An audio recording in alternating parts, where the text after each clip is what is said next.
ಅಕ್ಕರೆಯ ಸಕ್ಕರೆಯ ನಾಡು ಸಂತ ಶರಣರ ಬೀಡು ಕಲೆ ಕಲಾವಿದರ ತವರೂರು ದರೆಯ ಮೇಲಿನ ಸ್ವರ್ಗ ಈ ನಮ್ಮ ಕರುನಾಡು. ವೇದಿಕೆಯ ಮುಂದೆ ಇರುವ ಸಮಸ್ತ ಕನ್ನಡಿಗರಿಗೆ 70ನೇ ಕನ್ನಡ ರಾಜ್ಯೋತ್ಸವದ ಶುಭಾಶಯಗಳು.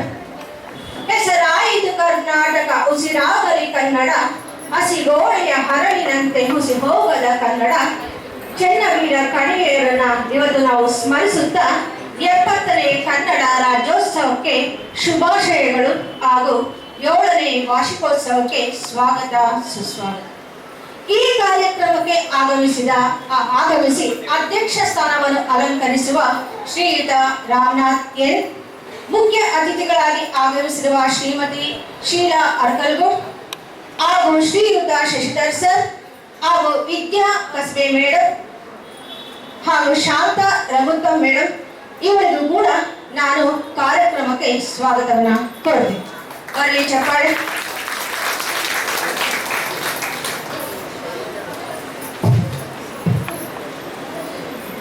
ಹಾಗೆ ಇವತ್ತು ಕಾರಣಾಂತರಗಳಿಂದ ಬರಲಾಗಿಲ್ಲ. ಅವರ ಅನುಪಸ್ಥಿತಿಯಲ್ಲಿ ಶ್ರೀಯುತ ರಾಜಶೇಖರ್ ಹಾಗೂ ಶ್ರೀಮತಿ ಶೈಲಜಾ PS ಹಾಗೂ ಚಿಂತನ ಮಂಥನ ವಿದೂಷಿ ಸ್ವರಶ್ರೀ ಸ್ನೇಹ ಹಂಪಿಹೊಳೆ ಅವರಿಗೂ ಕೂಡ ನಾನು ಅವರ ಅನುಪಸ್ಥಿತಿಯಲ್ಲಿ ಸ್ವಾಗತವನ್ನ ಕೋರ್ತೀನಿ. ಹಾಗೂ ಈ ಕಾರ್ಯಕ್ರಮದಲ್ಲಿ ಉಪಸ್ಥಿತರಿರುವ ನಮ್ಮ ಈ ಕಾರ್ಯಕ್ರಮಕ್ಕೆ ಬೆನ್ನೆಲುಬಾಗಿ ನಿಂತಿರುವ ಶ್ರೀಮತಿ ಗೀತಾ ಮೇಡಮ್ ಅವರಿಗೂ ಕೂಡ ಕಾರ್ಯಕ್ರಮದಲ್ಲಿ ಉಪಸ್ಥಿತರಿರುವ ಕನ್ನಡ ಮನಸ್ಸುಗಳಿಗೆ, ಯೋಗ ಬಂಧುಗಳಿಗೆ, ಯೋಗ ವಿದ್ಯಾರ್ಥಿಗಳು ಹಾಗೂ ಸರ್ವರಿಗೂ ಮತ್ತೊಮ್ಮೆ ಸ್ವಾಗತ.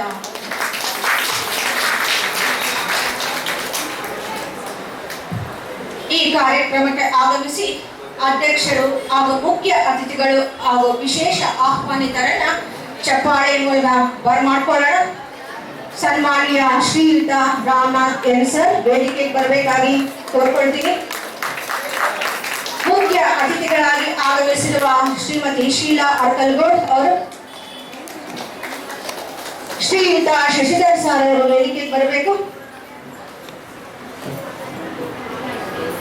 ಹಾಗೂ ಶ್ರೀಮತಿ ವಿದ್ಯಾ ಕಸ್ಬೆ ಮೇಡಮ್ ಅವರು ಕೂಡ ವೇದಿಕೆಗೆ ಬರಬೇಕಾಗಿ ವಿನಂತಿ. ಬರ್ಲಿ ಚಪ್ಪಾಳೆ ಬರ್ಲಿ ಎಲ್ಲರೂ.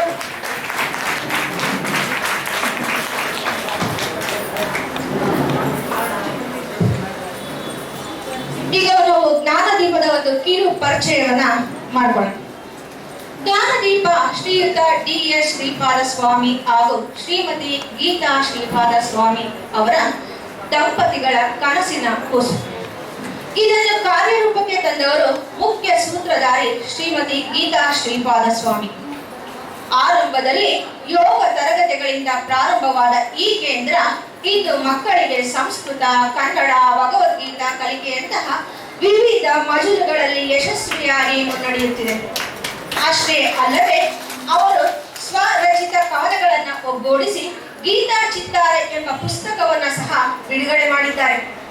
ಈ ಕೇಂದ್ರವು ಒಂದು ಪ್ರಬಲ ಆಧ್ಯಾತ್ಮಿಕ ಕೇಂದ್ರವಾಗಿ ಕಾರ್ಯನಿರ್ವಹಿಸ್ತಾ ಇದೆ. ಹೀಗೆ ಭಾರತೀಯ ಸಂಸ್ಕೃತಿಯ ಪರಂಪರೆಯನ್ನು ಎತ್ತಿ ಹಿಡಿಯುವ ಹಾಗೂ ಆಧ್ಯಾತ್ಮಿಕ ವಿಚಾರಗಳನ್ನು ಪಸರಿಸುವ ದೀಪವಾಗಿರುವ ಜ್ಞಾನದೀಪದ ಮಹತ್ ಕಾರ್ಯವು ಮತ್ತಷ್ಟು ಉಜ್ವಲವಾಗಿ ಬೆಳಗಲಿ ಅಂತ ನಾವೆಲ್ಲರೂ ಕೂಡ ಚಪ್ಪಾಳೆಯ ಮೂಲಕ ಹಾರೈಕೆಯನ್ನ ಮಾಡೋಣ.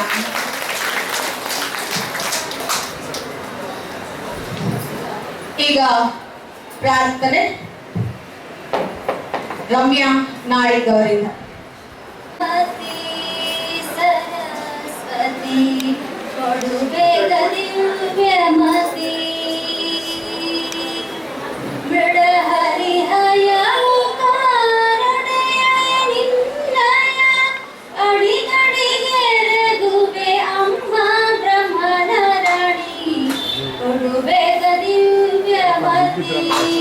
ಸರಸ್ವತಿ ಕೊಡುಬೇಗ ದಿವ್ಯವತಿ ಇಂದಿರ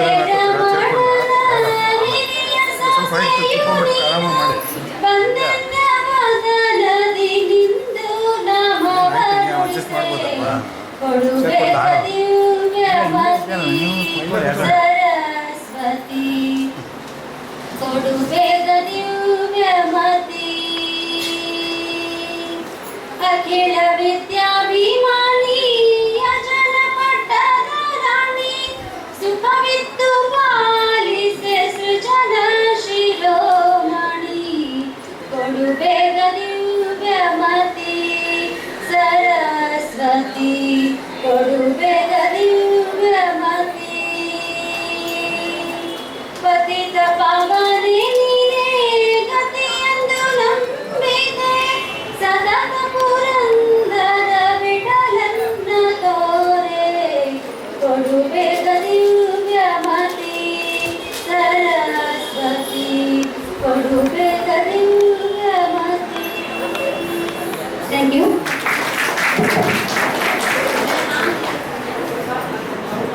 ಧನ್ಯವಾದಗಳು ಮೇಡಮ್.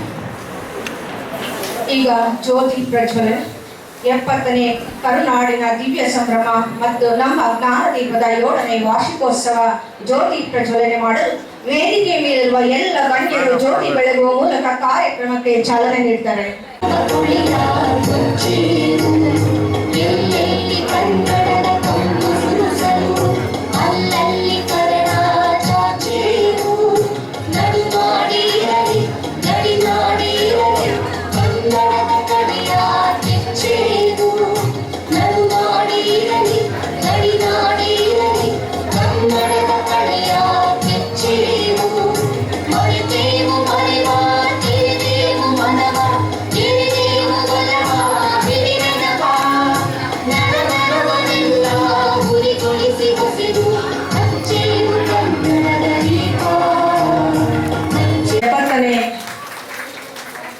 ಕರುನಾಡಿನ ದೀಪವನ್ನ ಹಚ್ಚಿದಂತಹ ಎಲ್ಲ ಗಣ್ಯರಿಗೂ ಕೂಡ ಧನ್ಯವಾದಗಳು.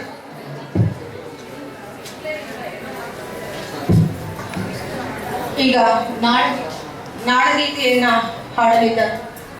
ಜಯ ಭಾರತ ಜನನಿಯ ತನುಜಾತೆ ಜಯ ಹೇ ಕರ್ನಾಟಕ ಮಾತೆ ಜಯ ಭಾರತ ಜನನಿಯ ತನುಜಾತೆ ಜಯ ಹೇ ಕರ್ನಾಟಕ ಮಾತೆ ಜಯ ಸುಂದರ ನದಿವನಗಳ ನಾಡೆ ಜಯ ಹೇ ರಸ ಋಷಿಗಳ ಜಯ ಭಾರತ ಜನನಿಯ ತನುಜಾತೆ ಜಯ ಹೇ ಕರ್ನಾಟಕ ಮಾತೆ ಭೂದೇವಿಯ ಮಕುಟದ ನವಮಣಿಯೇ ಗಂಧದ ಚಂದದ ಹೊನ್ನಿನ ಗಣಿಯೇ ರಾಘವ ಮಧುಸೂದನರವತರಿಸಿದ ಭಾರತ ಜನನಿಯ ತನುಜಾತೆ ಜಯ ಭಾರತ ಜನನಿಯ ತನುಜಾತೆ ಜಯ ಹೇ ಕರ್ನಾಟಕ ಮಾತೆ ಜನನಿಯ ಜೋಗುಳ ವೇದದ ಘೋಷ ಜನನಿಗೆ ಜೀವವು ನಿನ್ನ ವೇಷ ಹಸುರಿನ ಸಿರಿಗಳ ಸಾಲೆ ನಿನ್ನಯ ಕೊರಳಿನ ಮಾಲೆ ಕಪಿಲ ಪತಂಜಲ ಗೌತಮ ಜಿನನುತ ಭಾರತ ಜನನಿಯ ತನುಜಾತೆ ಜಯ ಹೇ ಕರ್ನಾಟಕ ಮಾತೆ ಜಯ ಭಾರತ ಜನನಿಯ ತನುಜಾತೆ ಜಯ ಹೇ ಕರ್ನಾಟಕ ಮಾತೆ ಶಂಕರ ರಮನುಜ ವಿದ್ಯಾರಣ್ಯ ಬಸವೇಶ್ವರ ವಿದ್ಯಾರಣ್ಯ ರನ್ನ ಷಡಕ್ಷರಿ ಪೊನ್ನ ಪಂಪಲ ಭೂಮಿಪತಿ ಜನ್ನ ಕುಮಾರ ವ್ಯಾಸರ ಮಂಗಳಧಾಮ ಕವಿ ಕೋಗಿಲೆಗಳ ಪುಣ್ಯ ರಾಮ ನಾನಕ ರಾಮಾನಂದ ಕಬೀರರ ಭಾರತ ಜನನಿಯ ತನುಜಾತೆ ಜಯ ಹೇ ಕರ್ನಾಟಕ ಮಾತೆ ತೈಲಪ ಹೊಯ್ಸಳ ನಾಡಿದ ನಾಡೆ ಡಂಕಣ ಕಣರ ನೆಚ್ಚಿನ ಬೇಳೆ ಕೃಷ್ಣ ಶರಾವತಿ ತುಂಗ ಕಾವೇರಿಯ ಬಲರಂಗ ಚೈತನ್ಯ ಪರಮಹಂಸ ವಿವೇಕರ ಭಾರತ ಜನನಿಯ ತನು ಜಾತೆ ಜಯ ಹೇ ಕರ್ನಾಟಕ ಮಾತೆ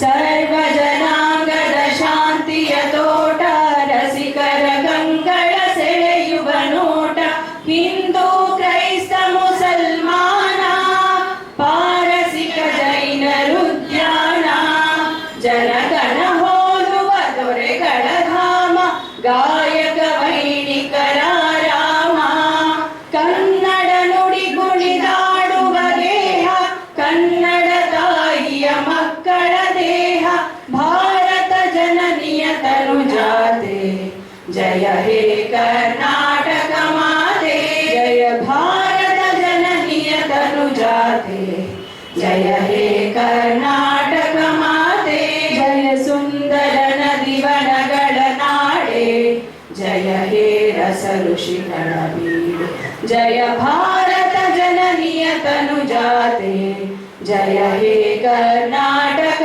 ಮಾತೆ ಜಯ ಹೇ ಕರ್ನಾಟಕ ಮಾತೆ ಜಯ ಹೇ ಕರ್ನಾಟಕ ಮಾತೆ बोलो भारत माता की ನಾಡಗೀತೆ ಹಾಡಿದ ರಂಜಿನಿ ಮೇಡಮ್ ಮತ್ತು ತಂಡದವರಿಗೆ ಧನ್ಯವಾದಗಳು. ಮಾಡಲಿದ್ದಾರೆ ಶ್ರೀಯುತ ಪ್ರವೀಣ್ ಕುಮಾರ್ ಸರ್, ಜ್ಞಾನದೀಪ ಯೋಗದ ಶಿಕ್ಷಕರು. ನಮಸ್ಕಾರ, ನಾನು ರಾಮ ಪ್ರವೀಣ್ ಕುಮಾರ್, ಮುಂಜಾನೆ 2ನೇ ತಂಡದ ಯೋಗಾಸನದ ಶಿಕ್ಷಕ. ಇಲ್ಲಿ ನೆರೆದಿರುವ ಹಿರಿಯರಿಗೆ, ಕಿರಿಯರಿಗೆ, ಸ್ನೇಹಿತರಿಗೆ, ಯೋಗ ಸಾಧಕರಿಗೆ ಸ್ವಾಗತ, ಸುಸ್ವಾಗತ. ಈ ದಿನ ಜ್ಞಾನದೀಪದ 7ನೇ ವಾರ್ಷಿಕೋತ್ಸವ ಹಾಗೂ ರಾಜ್ಯದ 70ನೇ ಕನ್ನಡ ರಾಜ್ಯೋತ್ಸವವನ್ನು ಜೊತೆಯಾಗಿ ಕಳೆದ 7 ವರ್ಷಗಳನ್ನು ಆಚರಿಸ್ತಾ ಬಂದಿದ್ದೀವಿ. ಜ್ಞಾನದೀಪ ನವೆಂಬರ್ 1, 2018ರಲ್ಲಿ ಉದಯವಾಯಿತು. ಯೋಗಾಸನದ ತರಗತಿಯಿಂದ ಶುರುವಾಗಿ ಮಕ್ಕಳ ಸಾಂಸ್ಕೃತಿಕ ಶಾಲೆ, ಶ್ಲೋಕ ಇತರ ಕಾರ್ಯಕ್ರಮಗಳಿಂದ, ಇತರ ಚಟುವಟಿಕೆಗಳಿಂದ ನಿಮ್ಮೆಲ್ಲರ ಸಹಕಾರದಿಂದ ಮುಂದುವರಿಯುತ್ತಾ ಇದೆ. ಇಂದು ರಾಜ್ಯದ 70ನೇ ಕನ್ನಡ ರಾಜ್ಯೋತ್ಸವ. ಕನ್ನಡ ಅಂದರೆ ಬರೀ ನುಡಿಯಲ್ಲ, ಇದರ ಹಿಂದಿದೆ. ಅದರ ಅರ್ಥ ಸುಮಾರು 2000 ವರ್ಷಗಳ ಇತಿಹಾಸ ಹೊಂದಿರುವಂಥ ಭಾಷೆ. 8 ಜ್ಞಾನಪೀಠ ಪ್ರಶಸ್ತಿ ಪಡೆದಿರುವ ಕನ್ನಡ ನಿಮ್ಮೆಲ್ಲರ ಭಾಷೆ. ಇದು ಲಿಪಿಗಳ ರಾಣಿ, ಜನನಿ, ಜನ್ಮಭೂಮಿಷ, ಸ್ವರ್ಗಾಧಿಪತಿ ಹರಿಹಾಸಿ. ಈ ಕನ್ನಡ ನಾಡು ನನಗೆ ಜನ್ಮ ನೀಡಿದ ಜನನಿ, ಮಾತೃಭೂಮಿ, ಸ್ವರ್ಗಕ್ಕಿಂತಲೂ ಶ್ರೇಷ್ಠ. ಇಲ್ಲಿನ ಜಲವೆಂದರೆ ಕೇವಲ ನೀರಲ್ಲ. ಇಲ್ಲಿನ ಕಾವೇರಿ ನೀರು ನಾಡಿನ ಜೀವನದಿ. ತುಂಗಭದ್ರಾ ನದಿ ಶ್ರೇಷ್ಠ. ಗಂಗಾ ಸ್ನಾನಂ ತುಂಗಾಪಾನಂ. ಇಲ್ಲಿನ ಜಲ ಪುಣ್ಯ ಜಲ. ನಾವು ಸ್ನಾನ ಮಾಡುವಾಗ ಗಂಗೆ ಚ, ಯಮುನೆ ಚ, ಚೈವ ಗೋದಾವರಿ ಸರಸ್ವತಿ ನರ್ಮದೇ ಸಿಂಧು ಕಾವೇರಿ ಜಲೇಸ್ಮಿನ್ ಕುರುವೆತ್ತು ಎಲ್ಲ ಪ್ರತಿದಿನ ಸ್ನಾನ ಮಾಡುವಾಗ ಕಾವೇರಿ ಜ್ಞಾಪಕ ಮಾಡ್ಕೋತೀವಿ. ಇದರಲ್ಲಿ ಕಾವೇರಿ ನದಿ ಸಹ ನಮ್ಮ ಕನ್ನಡದ ಬಗ್ಗೆ ಗಂಟೆಗಟ್ಟಲೆ ಮಾತಾಡ್ಬೋದು. ಚುಟುಕಾಗಿ ನಿಮ್ಮೆಲ್ಲರಿಗೂ ಜ್ಞಾಪಿಸುತ್ತಾ ಇದ್ದೇನೆ. ಈಗ ಇಲ್ಲಿಗೆ ಅಧ್ಯಕ್ಷತೆಯನ್ನು ವಹಿಸಿರುವ ಎನ್ ರಾಮನಾಥ್ ಇವರು ಹಾಸ್ಯ ಸಾಹಿತಿಗಳು. ಇವರು ಕನ್ನಡ ಸಾಹಿತ್ಯ ಇತರ ಚಟುವಟಿಕೆಗಳಿಗೆ ತೊಡಗಿಸಿಕೊಳ್ಳುತ್ತಾರೆ. ತಮ್ಮ ನಿರಂತರ ಕಾರ್ಯದ ನಡುವೆ ನಮ್ಮ ಆಹ್ವಾನವನ್ನು ಮನ್ನಿಸಿ ಅಧ್ಯಕ್ಷತೆಯನ್ನು ವಹಿಸಿಕೊಂಡಿರುತ್ತಾರೆ. ಇವರಿಗೆ ಜ್ಞಾನದೀಪ ಸಂಸ್ಥೆ ವತಿಯಿಂದ ನಾನು ಸ್ವಾಗತವನ್ನು ಕೋರುತ್ತೇನೆ. ಇವರಿಗೆ ಹೃದಯಪೂರ್ವಕ ಸ್ವಾಗತ. ಈಗ ಮುಖ್ಯ ಅತಿಥಿಯಾಗಿ ಆಗಮಿಸಿರುವ ಶ್ರೀಮತಿ ಶೀಲಾ ಅರಕಲಗೂಡು ಇವರು ನಿವೃತ್ತ ಪ್ರಾಂಶುಪಾಲರು. ಇವರು ಪ್ರಾರ್ಥನಾ ಶಾಲೆಯಲ್ಲಿ ಸುದೀರ್ಘ ಸೇವೆಯನ್ನು ಸಲ್ಲಿಸಿರುತ್ತಾರೆ. ಇವರಿಗೂ ಸಹ ನನ್ನ ಜ್ಞಾನದೀಪದ ವತಿಯಿಂದ ಸುಸ್ವಾಗತ. ಇವರು ಸಮಾಜ ಮುಖ್ಯ ಕಾರ್ಯಕ್ರಮಗಳಲ್ಲಿ ಸಹ ತೊಡಗಿಕೊಂಡಿರುತ್ತಾರೆ. ಇವರಿಗೂ ಸಹ ಇನ್ನೊಮ್ಮೆ ಸ್ವಾಗತವನ್ನು ಕೋರುತ್ತೇನೆ. ಕೊನೆಯದಾಗಿ ವಿಶೇಷ ಆಹ್ವಾನೇತರ ಶ್ರೀಯುತ ರಾಜಶೇಖರ್ ಉತ್ಪಾದಕರು, ವಿಜಯವಾಣಿ ಪತ್ರಿಕೆ, ಶಶಿಧರ್ ಶ್ರಮೆಯಲ್ಲಿ ಶಶಿಧರ್ ಸರ್ ಇವರಿಗೂ ಸಹ ಸ್ವಾಗತವನ್ನು ಕೋರ್ತಾ ಇದ್ದೇನೆ. ಇನ್ನೋರ್ವ ಅತಿಥಿ ಕಥಾಗುಚ್ಛದ ಸಕ್ರಿಯ ಕಾರ್ಯಕರ್ತೆ, ಇವರಿಗೂ ಶಾಂತ ರಘುತ್ತಮ ಇವರಿಗೂ ಸಹ ನನ್ನ ಜ್ಞಾನದೀಪದ ವತಿಯಿಂದ ಸುಸ್ವಾಗತ.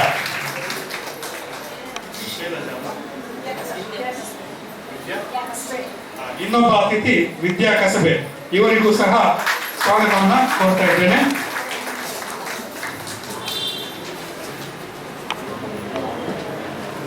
ಮತ್ತೊಮ್ಮೆ ಮನಪೂರ್ವಕ ಸ್ವಾಗತ ಸುಸ್ವಾಗತ. ಈ ಸಂಸ್ಥೆ ನನಗೆ ಸ್ವಾಗತ ಕೋರಲು ಅವಕಾಶ ನೀಡುವುದಕ್ಕೆ ಧನ್ಯವಾದಗಳು. ನಮಸ್ತೆ. नायकाय गणदैवताय गणाध्यक्षाय धीमहि गुणशरीराय गुणमण्डिताय गुणेशानाय धीमहि गुणातीताय गुणाधीशाय गुणप्रविष्टाय धीमहि एकदन्ताय वक्रतुण्डाय गौरीतनयाय धीमहि गजेशानाय भालचन्द्राय श्रीगणेशाय धीमहि श्रीगणेशाय वक्रतुण्डाय गौरीतनयाय धीमहि गजेशानाय भालचन्द्राय श्रीगणेशाय धीमहि गानचतुराय गानप्राणाय गानान्तरात्मने गानोत्सुकाय गानमत्ताय गानोत्सुकमनसे गुरुपूजिताय गुरुदैवताय गुरुकुलस्थायिने गुरुविक्रमाय गुणप्रवराय गुरुवे गुणगुरवे गुरुदैत्यकलक्षेत्रे गुरुदैवसकाराध्याय गुरुपुत्रपरित्रात्रे गुरुपाखण्डखण्डकाय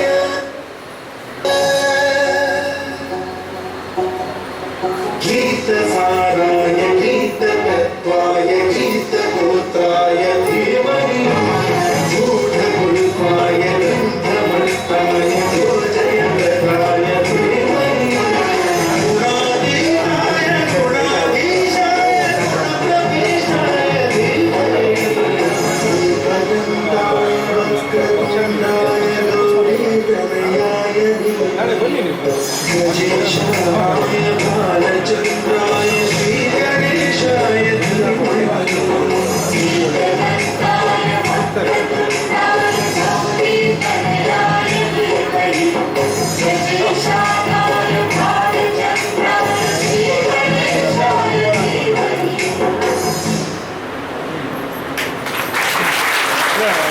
ಜ್ಞಾನದೀಪ ಕೇಂದ್ರದ ಕಳೆದ ವರ್ಷದ ಪಯಣ, ಸಾಧನೆಗಳು ಮತ್ತು ಹೊಸ ಹೆಜ್ಜೆಗಳ ವಾರ್ಷಿಕ ವರದಿಯನ್ನ ಮಂಡಿಸಲು ಹಾಗೂ ನಮ್ಮ ವಾಚನ ಮಾಡಲು ನಮ್ಮೊಂದಿಗೆ ಸೇರುತ್ತಿದ್ದಾರೆ ಶ್ರೀಯುತ ಅನೀಶ್ ಇಂಜಿನಿಯರಿಂಗ್ ವಿದ್ಯಾರ್ಥಿಯಾಗಿ ತಂತ್ರಜ್ಞಾನದ ಜೊತೆಗೆ ಸಾಹಿತ್ಯದ ಮೇಲೆ ಅತೀವ ಅಭಿರುಚಿ ಹೊಂದಿರುವ ಇವರು ತಮ್ಮ ಹವ್ಯಾಸದ ಮೂಲಕ ಡಿವಿಜಿ ಕಗ್ಗಗಳು ಹಾಗೂ ಗಮನಗಳನ್ನ ಓದುವ, ಆಳವಾಗಿ ಅಧ್ಯಯನ ಮಾಡುವ ಕರಗತವನ್ನ ಮಾಡಿಕೊಂಡಿದ್ದಾರೆ. ಇಂತಹ ವಿಶಿಷ್ಟ ಪ್ರತಿಭೆಯ ಶ್ರೀಯುತ ಅನೀಶ್ ರವರನ್ನು ಚಪ್ಪಾಳೆಯ ಮೂಲಕ ವೇದಿಕೆಗೆ ಮಾಡಿಕೊಳ್ಳೋಣ. ಬನ್ನಿ ಚಪ್ಪಾಳೆ.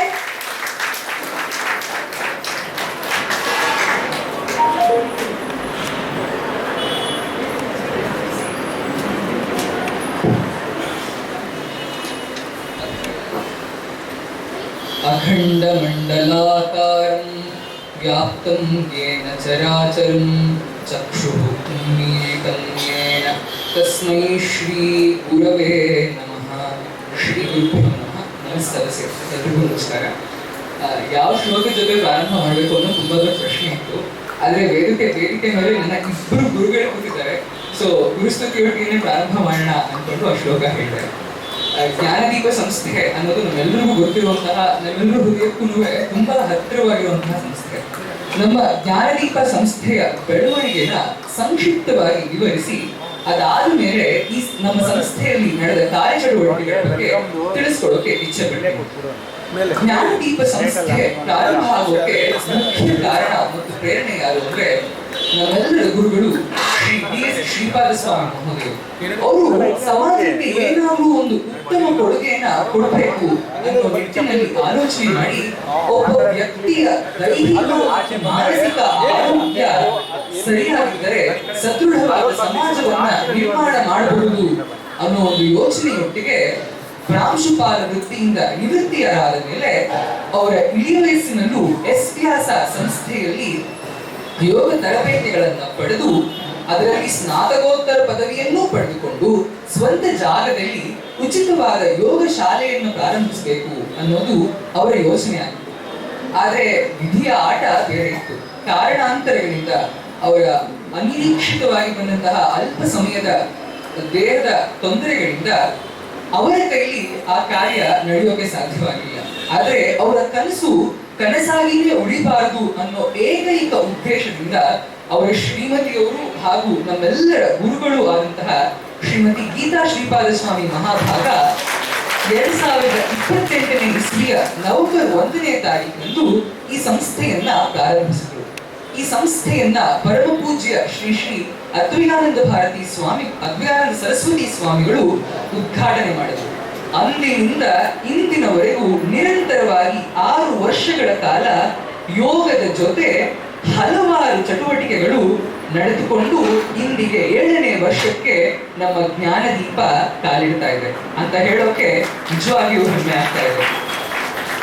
ಇನ್ನು ಪ್ರತಿ ವರ್ಷದಂತೆ 2025ನೇ ಇಸ್ವಿಯಲ್ಲೂ 4 ಬ್ಯಾಚ್ ಯೋಗ ತರಬೇತಿಗಳು ಹಾಗೂ ಇದರ ಜೊತೆ ವಾರಕ್ಕೊಮ್ಮೆ ಬಾಲಕೇಂದ್ರ ಎಂದೂ ಬಿಡದಂತೆ ನಡೀತಾ ಬಂತು. ಈ ಸಲವೂ ಸಹ ಜೂನ್ 21ನೇ ತಾರೀಕು ಯೋಗ ದಿನಾಚರಣೆಯನ್ನ ಸುಸಜ್ಜಿತವಾಗಿ ಆಚರಿಸಲಾಯಿತು. ಕೋಣನಕುಂಟೆಯ ಸುಪ್ರಸಿದ್ಧ ಯೋಗ ತರಬೇತಿದಾರರು ಶ್ರೀಯುತ ಶೇಷಾದ್ರಿ ಮಹೋದಯರು ಅತಿಥಿಗಳಾಗಿ ಆಗಮಿಸಿ ಜ್ಞಾನದೀಪದ ಎಲ್ಲಾ ಸದಸ್ಯರಿಗೆ ಉತ್ತಮವಾದ ಸಂದೇಶವನ್ನ ಕೊಟ್ಟರು. ವಿವಿಧ ಯೋಗಾಸನಗಳನ್ನ ಜ್ಞಾನದೀಪದ ವಿದ್ಯಾರ್ಥಿಗಳು ಅವರ ಮುಂದೆ ಪ್ರದರ್ಶಿಸಿದರು. ಅದೇ ದಿನ ರಾತ್ರಿ ಧರಿತ್ರಿ ಸಂಸ್ಥೆ ಆಯೋಜಿಸಿದಂತಹ ವಿಶೇಷ ಚೇತನ ಮಕ್ಕಳ ಕಾರ್ಯಕ್ರಮದಲ್ಲಿ ನಮ್ಮ ಸಂಸ್ಥೆಯ ಸದಸ್ಯರೆಲ್ಲರೂ ಭಾಗವಹಿಸಿ ಅವರ ಮುಂದೆ ವಿಶೇಷವಾದ ಯೋಗ ಆಸನಗಳ ಪ್ರದರ್ಶನವನ್ನು ಕೊಟ್ಟು ಮಕ್ಕಳ ಮನಸ್ಸಿಗೆ ಸಂತೋಷವನ್ನು ನೀಡಿದರು. ಇನ್ನು ಕೇವಲ ಆಫ್ಲೈನ್ ಕ್ಲಾಸ್ಗಳಷ್ಟೇ ಅಲ್ಲದೆ ಕೊರೋನಾ ಸಂದರ್ಭದಲ್ಲಿ ಎಲ್ಲವೂ ಆನ್ಲೈನ್ ಆದಾಗ ಜ್ಞಾನದೀಪ ಸಂಸ್ಥೆಯಿಂದ ಕೆಲವು ತರಗತಿಗಳು ಆನ್ಲೈನ್ ನಲ್ಲಿ ಅಂತರ್ಜಾಲ ಮಾಧ್ಯಮದಲ್ಲಿ ಪ್ರಾರಂಭವಾದವು. ಅವುಗಳಲ್ಲಿ ಮುಖ್ಯವಾದವು ಯಾವುದು ಅಂದ್ರೆ ಚಿಂತನಾ ಮಂಥನ. ಅದರ ರೂವಾರಿಗಳು ಶಾಂತಾರಘೋತ ಮೇಡಮ್ ಸಹ ಇಲ್ಲೇ ಇದ್ದಾರೆ. ಚಿಂತನಾ ಮಂಥನ ಅನ್ನೋದು ಪ್ರತಿ 15 ದಿನಗಳಿಗೊಮ್ಮೆ 7 ವರ್ಷಗಳ ಕಾಲದಿಂದ ನಿರಂತರವಾಗಿ ನಡೆದುಕೊಂಡು ಬಂದಿದೆ. ಅದೇ ರೀತಿ ಪ್ರತಿ ಮಂಗಳವಾರ ದೇವರ ನಾಮ ತರಗತಿಗಳು ನಡೀತಾ ಇವೆ. ಇದರ ಜೊತೆಗೆ ಸೌಂದರ್ಯ ಲಹರಿ, ಭಗವದ್ಗೀತೆ, ದಕ್ಷಿಣಾಮೂರ್ತಿ ಸ್ತೋತ್ರ ಮುಂತಾದವುಗಳನ್ನ ಹೇಳಿಕೊಡ್ತಾ ಆಧ್ಯಾತ್ಮಿಕ ಮಾರ್ಗದರ್ಶನ ನೀಡೋ ಪ್ರಯತ್ನ ನಡೀತಾ ಇದೆ. ಸಂಸ್ಕೃತದ ಕಲಿಕೆಗೂ ಸಹ ಜ್ಞಾನದೀಪ ಸಂಸ್ಥೆ ಸಾಕಷ್ಟು ಪ್ರೋತ್ಸಾಹವನ್ನ ನೀಡ್ತಾ ಇದೆ. ಈ ಬಾರಿ ಅಕ್ಷರಂ ಸಂಸ್ಥೆಯ ಸಹಯೋಗದೊಂದಿಗೆ 4 ಪರೀಕ್ಷೆಗಳಲ್ಲಿ 3 ಜನ ವಿದ್ಯಾರ್ಥಿಗಳು ಹಾಜರಾಗಿ ಶ್ರೀಮತಿ ಪ್ರವೀಣಾ ಮಹೋದಯರ ಮಾರ್ಗದರ್ಶನದಲ್ಲಿ ಪ್ರವೇಶ, ಪರಿಚಯ, ಶಿಕ್ಷಾ ಹಾಗೂ ಕೋವಿದ ಎಂಬ 4 ಪರೀಕ್ಷೆಗಳನ್ನು ಕಟ್ಟಿ ಉತ್ತೀರ್ಣರಾಗಿದ್ದಾರೆ ಅಂತ ಹೇಳೋಕೆ ಸಂತೋಷ ಆಗ್ತಾ ಇದೆ.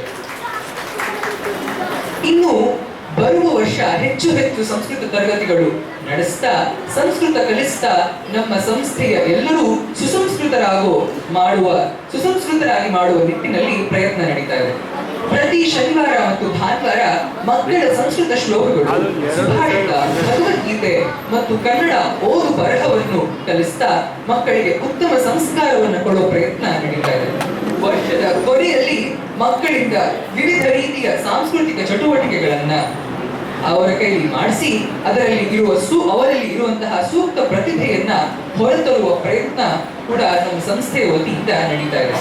ಇನ್ನು ಪ್ರತಿ ವರ್ಷದಂತೆ ಈ ವರ್ಷ ಸಹ ಬೇಸಿಗೆ ರಜೆಯ ಸಂದರ್ಭದಲ್ಲಿ 10 ದಿನಗಳ ಕಾಲ ಬೇಸಿಗೆ ಶಿಬಿರವನ್ನ ನಡೆಸಲಾಯಿತು.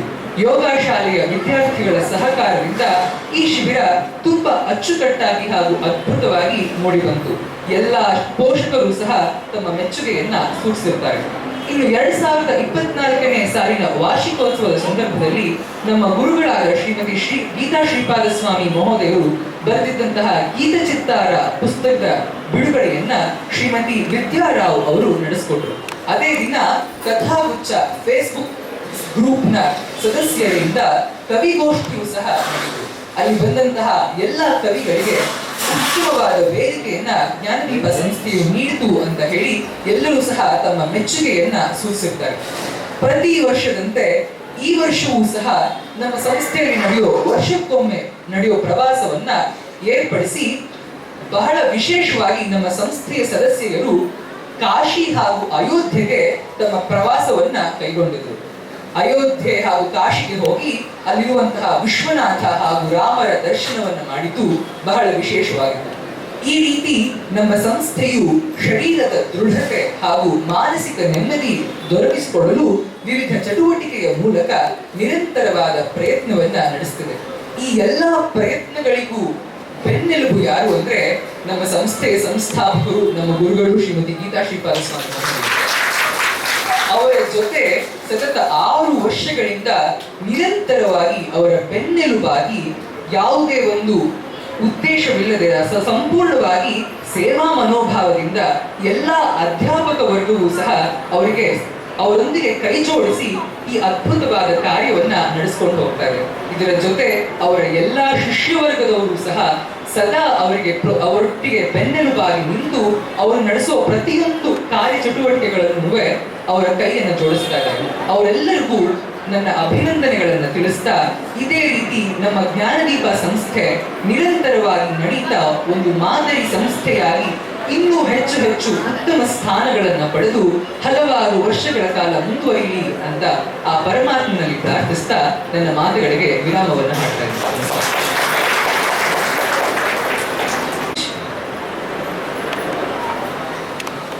ಇಂದಿನ ಕಾರ್ಯಕ್ರಮದ ಶೋಭೆಯನ್ನು ಹೆಚ್ಚಿಸಲು ಅಧ್ಯಕ್ಷ ಸ್ಥಾನವನ್ನು ಅಲಂಕರಿಸಿರುವ ಶ್ರೀ ಸನ್ಮಾನ್ಯ ರಾಮದಾಸ್ ಅವರನ್ನು ಗೌರವಪೂರ್ವಕವಾಗಿ ಪರಿಚಯ ಮಾಡಲು ಬರ್ತಾ ಇದ್ದಾರೆ. ನಮ್ಮ ಯೋಗ ಕೇಂದ್ರದ ಮುಖ್ಯಸ್ಥೆ ಶ್ರೀಮತಿ ಗೀತಾ ಶ್ರೀಪಾದ ಸ್ವಾಮಿ ಅವರು ವೇದಿಕೆಗೆ ಬರಮಾಡ್ಕೊಳ್ತಾ ಇದ್ದೀವಿ. ಬರಲಿ ಒಂದು ದೊಡ್ಡ ಚಪ್ಪಾಳೆ. ಎಲ್ಲರಿಗೂ ನಮಸ್ಕಾರ. ಈ ದಿನ ನಮ್ಮ ಕಾರ್ಯಕ್ರಮದ ಅಧ್ಯಕ್ಷ ಸ್ಥಾನವನ್ನು ಅಲಂಕರಿಸಿರುವಂಥ ರಾಮನಾಥ್ ಅವರ ಕಿರುಪರಿಚಯವನ್ನು ಮಾಡಿಕೊಂಡು ಬಯಸ್ತೀನಿ. ಅಡುಗು ರಾಮನಾಥ್ ಎಂದು ಹೆಚ್ಚು ಪರಿಚಿತರಾಗಿರುವ ನರಸಿಂಹಮೂರ್ತಿ ರಾಮನಾಥ್ ಅವರು ವಿನೋದ ಪ್ರವೃತ್ತಿಯ ವಾಗ್ಮಿ, ವಿನೋದ ಪ್ರವೃತ್ತಿಯ ಲೇಖಕ, ವಾಗ್ಮಿ, ಅಂಕಣಕಾರ, ಪ್ರಕಾಶಕ, ಹೀಗೆ ಬಹುಮುಖಿ ಸಾಧಕರು. ಏಪ್ರಿಲ್ 24 ರಾಮನಾಥ್ ಅವರ ಜನ್ಮದಿನ. ಅವರು ಓದಿದ್ದು ಸಿವಿಲ್ ಇಂಜಿನಿಯರಿಂಗ್. ರಾಮನಾಥ್ ಅವರಿಗೆ ಬರಹದಲ್ಲಿ ಆಸಕ್ತಿ ಮೂಡಿ ತಾವು ಬರೆದದ್ದನ್ನು ಓದಿ ಅಭಿಪ್ರಾಯ ತಿಳಿಸಬೇಕೆಂದು ಮಾಸ್ಟರ್ ಹಿರಣ್ಣಯ್ಯ ಅವರ ಮನೆ ಬಾಗಿಲಿಗೆ ಬಂದರು. ಅಂದಿನಿಂದ ಅವರಿಗೆ ಹಿರಣ್ಣಯ್ಯನವರ ಜೊತೆ 22 ವರ್ಷಗಳ ನಿರಂತರ ಸಾಹಿತ್ಯದ ಹೊರವಾಯಿತು. ಹಿರಣ್ಣಯ್ಯನವರನ್ನು ದೊರೆತ ಈ ಸಂಪರ್ಕ ರಾಮನಾಥ್ರನ್ನು ವಿಶಿಷ್ಟ ಬರಹಗಾರರನ್ನಾಗಿ ಮತ್ತು ಮಾತುಗಾರರನ್ನಾಗಿ ರೂಪಿಸಿತು. ಪಿಜಿಯವರು ಆರಂಭಿಸಿದ್ದ ನೀವು ಕೇಳಿದಿರಿ ಎಂಬ ಅಂಕಣವನ್ನು ಬಹುಶಃ ನೀವೆಲ್ಲ ನೀವು ಕೇಳಿದಿರ, ಓದಿದ್ದಿರ ಕೆಲವೆಲ್ಲ ಸುಧಾದಲ್ಲಿ. ಅದಕ್ಕೆ ಉತ್ತಮವಾಗಿ ನೀವು ಕೇಳಿದಿರಿ ಅಂದರೆ 17 ವರ್ಷಗಳಿಂದ ಹೆಚ್ಚು ಕಾಲ ಮುಂದುವರಿಸಿಕೊಂಡು ಬಂದದ್ದು ಇವರ ದಾಖಲೆ.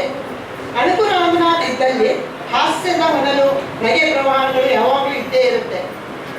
ಅಣಕು ರಾಮನಾಥ್ ಅವರು ಕನ್ನಡದ ವಿಶಾಲ ವ್ಯಾಪ್ತಿ ಎಷ್ಟು ಹಿಡಿದು ಎಂಬ ಅರಿವು ಮೂಡಿಸಿ ಪ್ರಭಾವ ಬೀರಿದ ಮತ್ತೊಬ್ಬರು ಸಾಹಿತಿಗಳು ಆರಾಮಿತ್ರರು.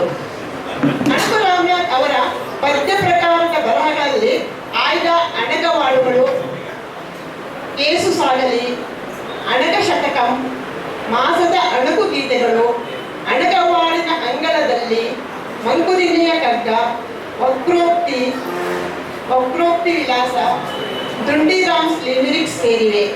ಪದ್ಯ ಪ್ರಕಾರದ ಹಾಸ್ಯ ಪ್ರಯತ್ನಗಳಲ್ಲಿ ಅಯ್ಯೋ ಶಿವನೇ, ಆಟಾಟೋಪ, ತುಂಡ ತೇಜು, 108 ಹೇಳಿದ, ಬೊಟ್ಟು ಶರಣಂ ಗಚ್ಚಾಮಿ, ಹಾಸ್ಯವಲ್ಲದೆ, ನಿದ್ರಾಂಗಲ್ಯ ಸೆಲವಿನಲ್ಲಿ ಎಲ್ಲ ಸೇರಿವೆ. ಇವನ್ನೆಲ್ಲ ಒಂದೊಂದು ಹೆಸರು ಕೇಳಿದ್ರು ಹಾಸ್ಯದ್ದು ಮತ್ತೆ ಓದಬೇಕು ಅನ್ನೋಂಥ ಇದು ಅಭಿಪ್ರಾಯ ಬರೋ ಹಾಗಿದೆ. ಒಂದು ಹೆಸರುಗಳು ಅಷ್ಟು ಸ್ವಾರಸ್ಯವಾಗಿದೆ. ರಾಮನಾಥ್ ಅವರದ್ದು ಇಂಗ್ಲಿಷ್ನಲ್ಲಿ ಮೂಡಿಸಿದ ಸಾಹಿತ್ಯ ಬರಹಗಳು, ಬರೀ ಕನ್ನಡದಲ್ಲಷ್ಟೇ ಅಲ್ಲ ಅವರು ಸಾಹಿತ್ಯ ರಚನೆ ಮಾಡಿರೋದು. ಅವ್ರ ವಿಶೇಷ ನೋಡಿ, 2000ಕ್ಕೂ ಹೆಚ್ಚು laugh lines, off track, one o Rama ಎಂಬ 3 ಇಂಗ್ಲಿಷ್ ಪುಸ್ತಕಗಳು ಪ್ರಕಟಗೊಂಡಿವೆ. ಇಂಗ್ಲಿಷ್, ಹಿಂದಿ, ಕನ್ನಡ ಮತ್ತು ಸಂಸ್ಕೃತ ಭಾಷೆಗಳ ನಡುವೆ ಅನೇಕ ಭಾಷಾಂತರ ಬರಹಗಳನ್ನು ಕೂಡ ಮಾಡಿದ್ದಾರೆ. 100 ವಿಡಂಬನೆಗಳ ಸಂಕಲನ, 1-2 ಅಲ್ಲ, 100 ವಿಡಂಬನೆಗಳ ಸಂಕಲನ ಮತ್ತು ವಿಡಂಬನೆಗಳ ಪ್ಯಾರಡಿ ಸಿಡಿ ತಂದವರಲ್ಲಿ ಇವರೇ ಪ್ರಥಮರೆಂಬ ಖ್ಯಾತಿ ಇದೆ. ಗದ್ಯ ಪ್ರಶ್ನಾಂಕಣ ರೂಪದಲ್ಲಿ ರಾಮಬಾಣ 2, ರಾಮಬಾಣ 3 ಮೂಡಿ ಬಂದಿದೆ. ಅಂಕಣ ರೂಪದಲ್ಲಿ ಗರ್ಮಾಗರ, ವೀಕೆಂಡ್ ವಿನೋದ, ಯಾಕೋ ಏನೋ ಮೂಡಿ ಬಂದಿವೆ. ವಿನೋದರಂಗ ಅಥವಾ ರಾಮಾರಾಮ, ವಿನೋದರಂಗ ಅಥವಾ ರಾಮಾರಾಮ ಎಂಬ ಪ್ರಹಸನ ಸಂಕಲನವು ಮೂಡಿ ಬಂದಿದೆ. ಅವರಿಗೆ 60 ತುಂಬಿದ ಸಂದರ್ಭದಲ್ಲಿ ಅವರ ಅಭಿಮಾನಿಗಳು, ಆತ್ಮೀಯ ಅಭಿಮಾನಿಗಳು ಕುರಿತು ಪನ್ ಡ್ರೈವ್ ಎಂಬ ಕೃತಿ ಮೂಡಿಸಿದ್ದಾರೆ. ಅಡಗು ರಾಮನಾಥ್ 1000ಕ್ಕೂ ಹೆಚ್ಚು ಮಾತಿನ ಕಾರ್ಯಕ್ರಮಗಳನ್ನು Karnataka, Mumbai, Delhi, Singapore, Muscat, Bahrain, Qatar, Melbourne, Sydney, ಕ್ಯಾಂಟ್ರಾ ಮುಂತಾದವುಗಳಲ್ಲಿ ನೀಡಿದ್ದಾರೆ. ವಿದೇಶಗಳಲ್ಲೂ ಕೂಡ ಅವರು ಅತ್ಯಂತ ಪ್ರಸಿದ್ಧಿಯನ್ನು ಪಡೆದಿದ್ದಾರೆ. ಹಿರಣ್ಣಯ್ಯನವರ ಪ್ರಸಿದ್ಧ ಭಾಷಣಗಳಲ್ಲಿ ನಿರೂಪಕರಾಗಿ ಮಹತ್ವದ ಬೆಳವಣಿಗೆ ಸಾಧಿಸಿದ ಅಣಕು ರಾಮನಾಥ್ ಮಾತಿನ ಕಾರ್ಯಕ್ರಮಗಳಲ್ಲಿ ನಿರಂತರ ಸಕ್ರಿಯರಾಗಿ ಜನಪ್ರಿಯರಾಗಿದ್ದಾರೆ. ಎಲ್ಲರೂ ಅವರು ನಗಿಸ್ತಾ ಎಲ್ಲ ಕಡೆಗೂ ತುಂಬಾ ಜನಪ್ರಿಯತೆಯನ್ನು ಗಳಿಸಿದ್ದಾರೆ. ಜೊತೆಗೆ ಇಷ್ಟೇ ಅಲ್ಲ, ಅನೇಕ ಪ್ರಸಿದ್ಧ ಕಿರುತೆರೆಯ ವಾಹಿನಿಗಳಲ್ಲೂ ಕೂಡ ಕಾರ್ಯಕ್ರಮ ನೀಡಿದ್ದಾರೆ. ಅನೇಕ ಪ್ರಸಿದ್ಧ ವೇದಿಕೆ ಕಿರುತೆರೆಯ ಕಾರ್ಯಕ್ರಮಗಳಿಗೆ ಸಾಹಿತ್ಯ ಬರೆದಿದ್ದಾರೆ. ಅಣಕು ರಾಮನಾಥ್ ಅವರು ಟೈಮ್ಸ್ ಆಫ್ ಬನಶಂಕರಿ ಎಂಬ ಟ್ಯಾಬ್ಲಾಯ್ಡ್ ಪತ್ರಿಕೆಗೆ 9 ವರ್ಷಗಳ ಕಾಲ ಸಂಪಾದಕರಾಗಿದ್ದರು. ವಿಜಯವಾಣಿ, ಸಿಡ್ನಿಯ ಹೊರನಾಡ ಚೆಲುವೆ, ರಾಜ್ಯ ಪ್ರಗತಿ, ಸುಧಾ, ನಗೆಮುಗಳು ಮುಂತಾದ ಪತ್ರಿಕೆಗಳಿಗೆ ಅಂಕಣಕಾರರಾಗಿದ್ದರು. ಕನ್ನಡ, ಇಂಗ್ಲಿಷ್, ಹಿಂದಿ, ತೆಲುಗು, ತಮಿಳು, ಸಂಸ್ಕೃತದಲ್ಲಿ ಇವರಿಗೆ ಪ್ರಾವೀಣ್ಯತೆ ಸಿದ್ಧಿಸಿದೆ. ಅದು ಹೇಳಬೇಕಾಗೇ ಇಲ್ಲ. ಇಷ್ಟೆಲ್ಲ ಪತ್ರಗಳನ್ನು ಅವರಿಗೆ ಪ್ರಾವೀಣ್ಯತೆ ಕಂಡು ಸಿದ್ಧಿಸಿದೆ. ಸೈಗಲ್, ಮುಖೇಶ್, ಹಾಡುಗಂಟೆ ಇವರಿಗೆ ಪ್ರಾಣ. ಓದುವುದು, ಕ್ರಿಕೆಟ್, ಚೆಸ್ ಇವರ ಹವ್ಯಾಸಗಳಲ್ಲಿ ಸೇರಿವೆ. ಅಣಕು ರಾಮನಾಥ್ ಅವರಿಗೆ 2020ರ ಕರ್ನಾಟಕ ಸಾಹಿತ್ಯ ಅಕಾಡೆಮಿ ಪ್ರಶಸ್ತಿ ಮತ್ತು ಕನ್ನಡ ಸಾಹಿತ್ಯ ಪರಿಷತ್ತಿನ ಮಾಣಿಕರಾವ್ ಸ್ಮರಣಾರ್ಥ ಹಾಸ್ಯ ದತ್ತಿ ಪ್ರಶಸ್ತಿಯೂ ಸೇರಿದಂತೆ ಹಲವಾರು ಗೌರವಗಳು ಸೇರಿವೆ. ಅಣಕು ರಾಮನಾಥ್ ಅವರು ಪ್ರಕಾಶಕರಾಗಿ Teju publications, new wave books ಮತ್ತು ಶ್ರೀನಿವಾಸ ಪ್ರಕಾಶನ ನಿಧಿಯಲ್ಲಿ ತಮ್ಮ ಹಾಗೂ ಇತರರ ಅನೇಕ ಉತ್ತಮ ಕೃತಿಗಳನ್ನು ಪ್ರಕಟಿಸಿದ್ದಾರೆ ಅಂತ ಹೇಳಿಕೆ ತುಂಬಾ ಸಂತೋಷ ಆಗುತ್ತೆ. ಎಲ್ಲ ಕವನ ಸಂಕಲನವನ್ನು ಕೂಡ ಪ್ರಕಟಿಸಿ ಸಹಕಾರ ಕೊಟ್ಟು ಅದನ್ನ ನಮಗೆ ನನ್ನ ಪುಸ್ತಕ ಬಿಡುಗಡೆಗೆ ಕೂಡ ತುಂಬಾ ಸಹಾಯ ಮಾಡಿದ್ದಾರೆ. ಚಟುವಟಿಕೆಗಳಲ್ಲಿ ಇವರು ನಮ್ಮ ನಮ್ಮ ಸಂಸ್ಥೆಗೆ ಬಂದು ಕಾರ್ಯಕ್ರಮ ಅಧ್ಯಕ್ಷ ಪದವಿಯನ್ನು ವಹಿಸಿಕೊಂಡಿರೋದು ಅತ್ಯಂತ ಸಂತೋಷ ತಂದಿದೆ. ವೈಯಕ್ತಿಕವಾಗಿ ಕೂಡ ಅವರಿಗೆ ನನ್ನ ಹೃತ್ಪೂರ್ವಕವಾಗಿ ಮತ್ತು ನನ್ನ ಸಂಸ್ಥೆಯ ಪರವಾಗಿ ಧನ್ಯವಾದಗಳು ಮಾಡಿದರು. ಧನ್ಯವಾದಗಳು ಮೇಡಮ್. ಇಂದಿನ ಕಾರ್ಯಕ್ರಮಕ್ಕೆ ಮುಖ್ಯ ಅತಿಥಿಯಾಗಿ ಆಗಮಿಸಿರುವ ಶ್ರೀಮತಿ ಶೀಲಾ ಅರ್ಕಲ್ಗೋಡ್ ಅವರನ್ನ ಅವರ ಬಗ್ಗೆ ಅವರ ಪರಿಚಯವನ್ನು ಮಾಡಿಕೊಳ್ಳಲಿದ್ದಾರೆ ಶ್ವೇತಾ.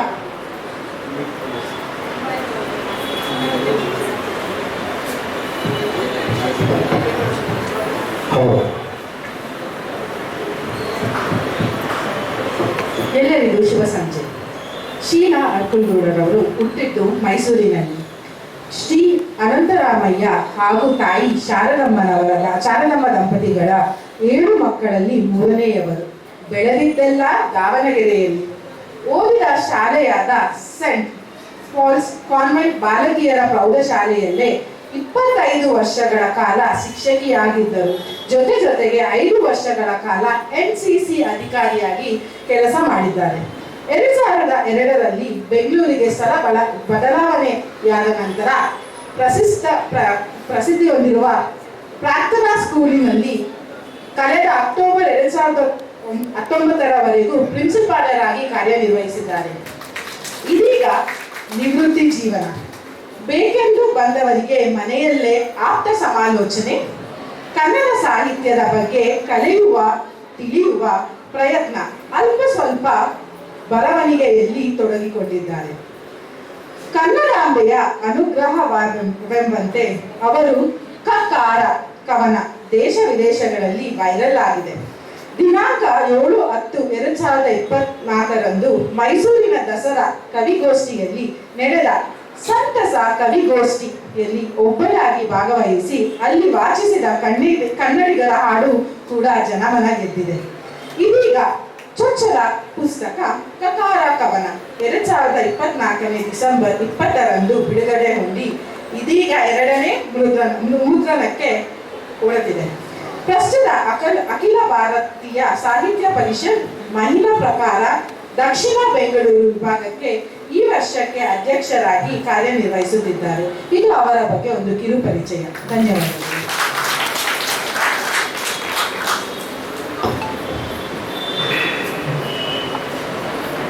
ಕಾರ್ಯಕ್ರಮ ಸಾಂಸ್ಕೃತಿಕ ಕಾರ್ಯಕ್ರಮಗಳು ಮತ್ತೆ ಮನರಂಜನಾ ಕಾರ್ಯಕ್ರಮಗಳು ಇರ್ತಾ ಇದೆ. ಹಾಗಾಗಿ ವೇದಿಕೆ ಮೇಲಿರುವ ಎಲ್ಲ ಗಣ್ಯರು ಕೂಡ ವೇದಿಕೆಯ ಮುಂಭಾಗದಲ್ಲಿ ಕುಳಿತುಕೊಳ್ಬೇಕಾಗಿ ನಾನು ವಿನಂತಿಸಿಕೊಳ್ತೇನೆ.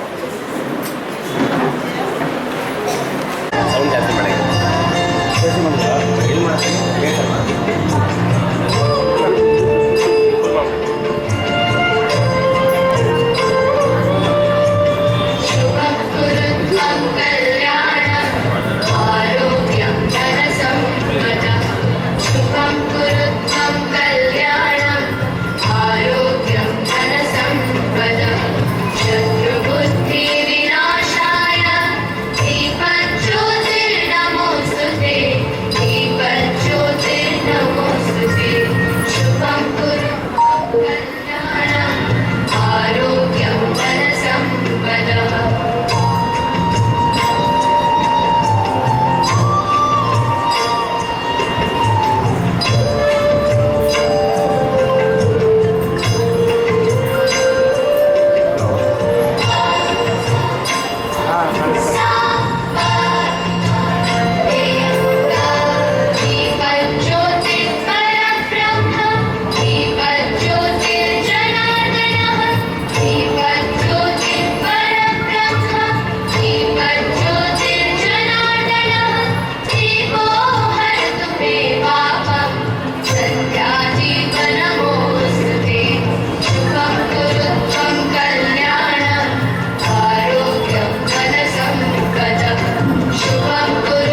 ನಮ್ಮ ಸಂಸ್ಥೆಯ ಹಿರಿಯ ಜೊತೆ ವಿದ್ಯಾರ್ಥಿಗಳು. ಆದರೆ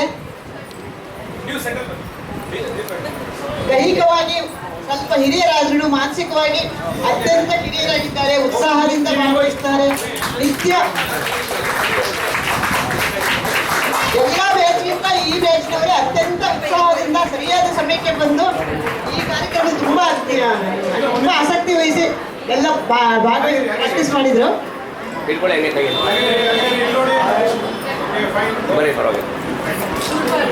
ಇನ್ನೊಂದ್ಸರಿ 7 ಗಂಟೆಯಿಂದ 8 ಗಂಟೆ ಬ್ಯಾಚ್ಗೆ ಬರ್ತಾರೆ. ಪ್ರವೀಣ್ ಸರ್ ಅವರು ಕ್ಲಾಸ್ ಅನ್ನು ತಗೋತಾರೆ. ತುಂಬಾ ಚೆನ್ನಾಗಿ ಕಲ್ತಿದ್ದಾರೆ ಎಲ್ಲರೂ.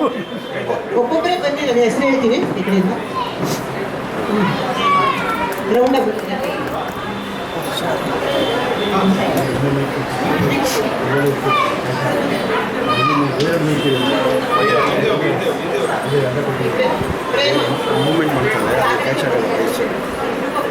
ಇದು ಬೇಕೇ ಇದು ವೈದೆ ಆನ್ ದ ಸ್ಪಾಟ್ ಪ್ರೈಸ್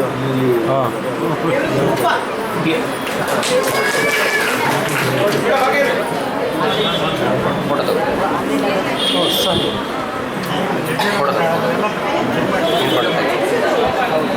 ಇವರು ಶೋಭಾ ಮೇಡಮ್ ಅತ್ಯಂತ ಆಸಕ್ತಿಯಿಂದ ದೂರಿಂದ ಬರ್ತಾರೆ. ಶ್ರೀನಗರದ 2 ಬಸ್ ಇಟ್ಕೊಂಡ್ ಬರ್ತಾರೆ. ಜಾನಕಿಯವರು ಅತ್ಯಂತ ನಮ್ಮ ಹಿರಿಯ ಇವರು ತುಂಬಾ ಆಸಕ್ತಿ ವಹಿಸಿ ಬರ್ತಾರೆ. ಇವರು ಅಷ್ಟೇ ಅತ್ಯಂತ ಹಿರಿಯರು. ರೇವತಿಯವರು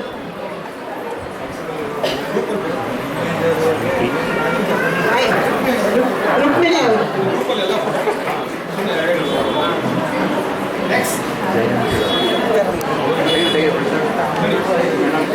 ಜಯಂತಿಯಿಂದ ನಮ್ಮ ಸಂಸ್ಥೆಗೆ ಎಲ್ಲ ಕಾರ್ಯಕ್ರಮಗಳು ಅತ್ಯಂತ ವಿಶೇಷವಾಗಿ ಎಲ್ಲರಿಗೂ ಸೌಂದರ್ಯಲಾರಿ ಎಲ್ಲ ಹೇಳ್ಕೊಡೋದಿಲ್ಲ ಅವರೇ. ಪ್ರತಿಯೊಂದಕ್ಕೂ ಈಗಂತೂ 4 ಸರಿ ಬಂದು ನಮ್ಮ ಕ್ಲಾಸಿಗೆ ಬಂದು ಪಾಪ ಎಲ್ಲದಕ್ಕೂ ತುಂಬಾ ಸಹಾಯ ಮಾಡ್ತಾರೆ ಎಲ್ಲರಿಗೂ.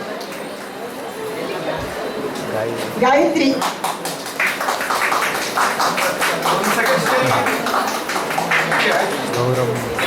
ಗೌರಮ್ಮ ಪ್ರೇಮ ಎಲ್ಲರಿಗೂ ಧನ್ಯವಾದಗಳು.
ನೆಕ್ಸ್ಟ್ ಮಕ್ಕಳದ ಮೇಡಮ್ ಬಾಲ್ ಇಲ್ಲಿ ಬಾಲ್ ಕೊಟ್ಟಿಲ್ಲ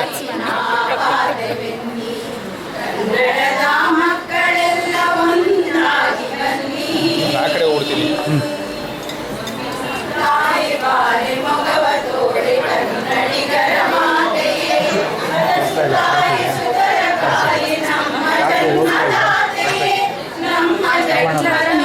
ಸ್ಕಿಟ್ ಅವರೆಲ್ಲ ಮೆಟ್ಲ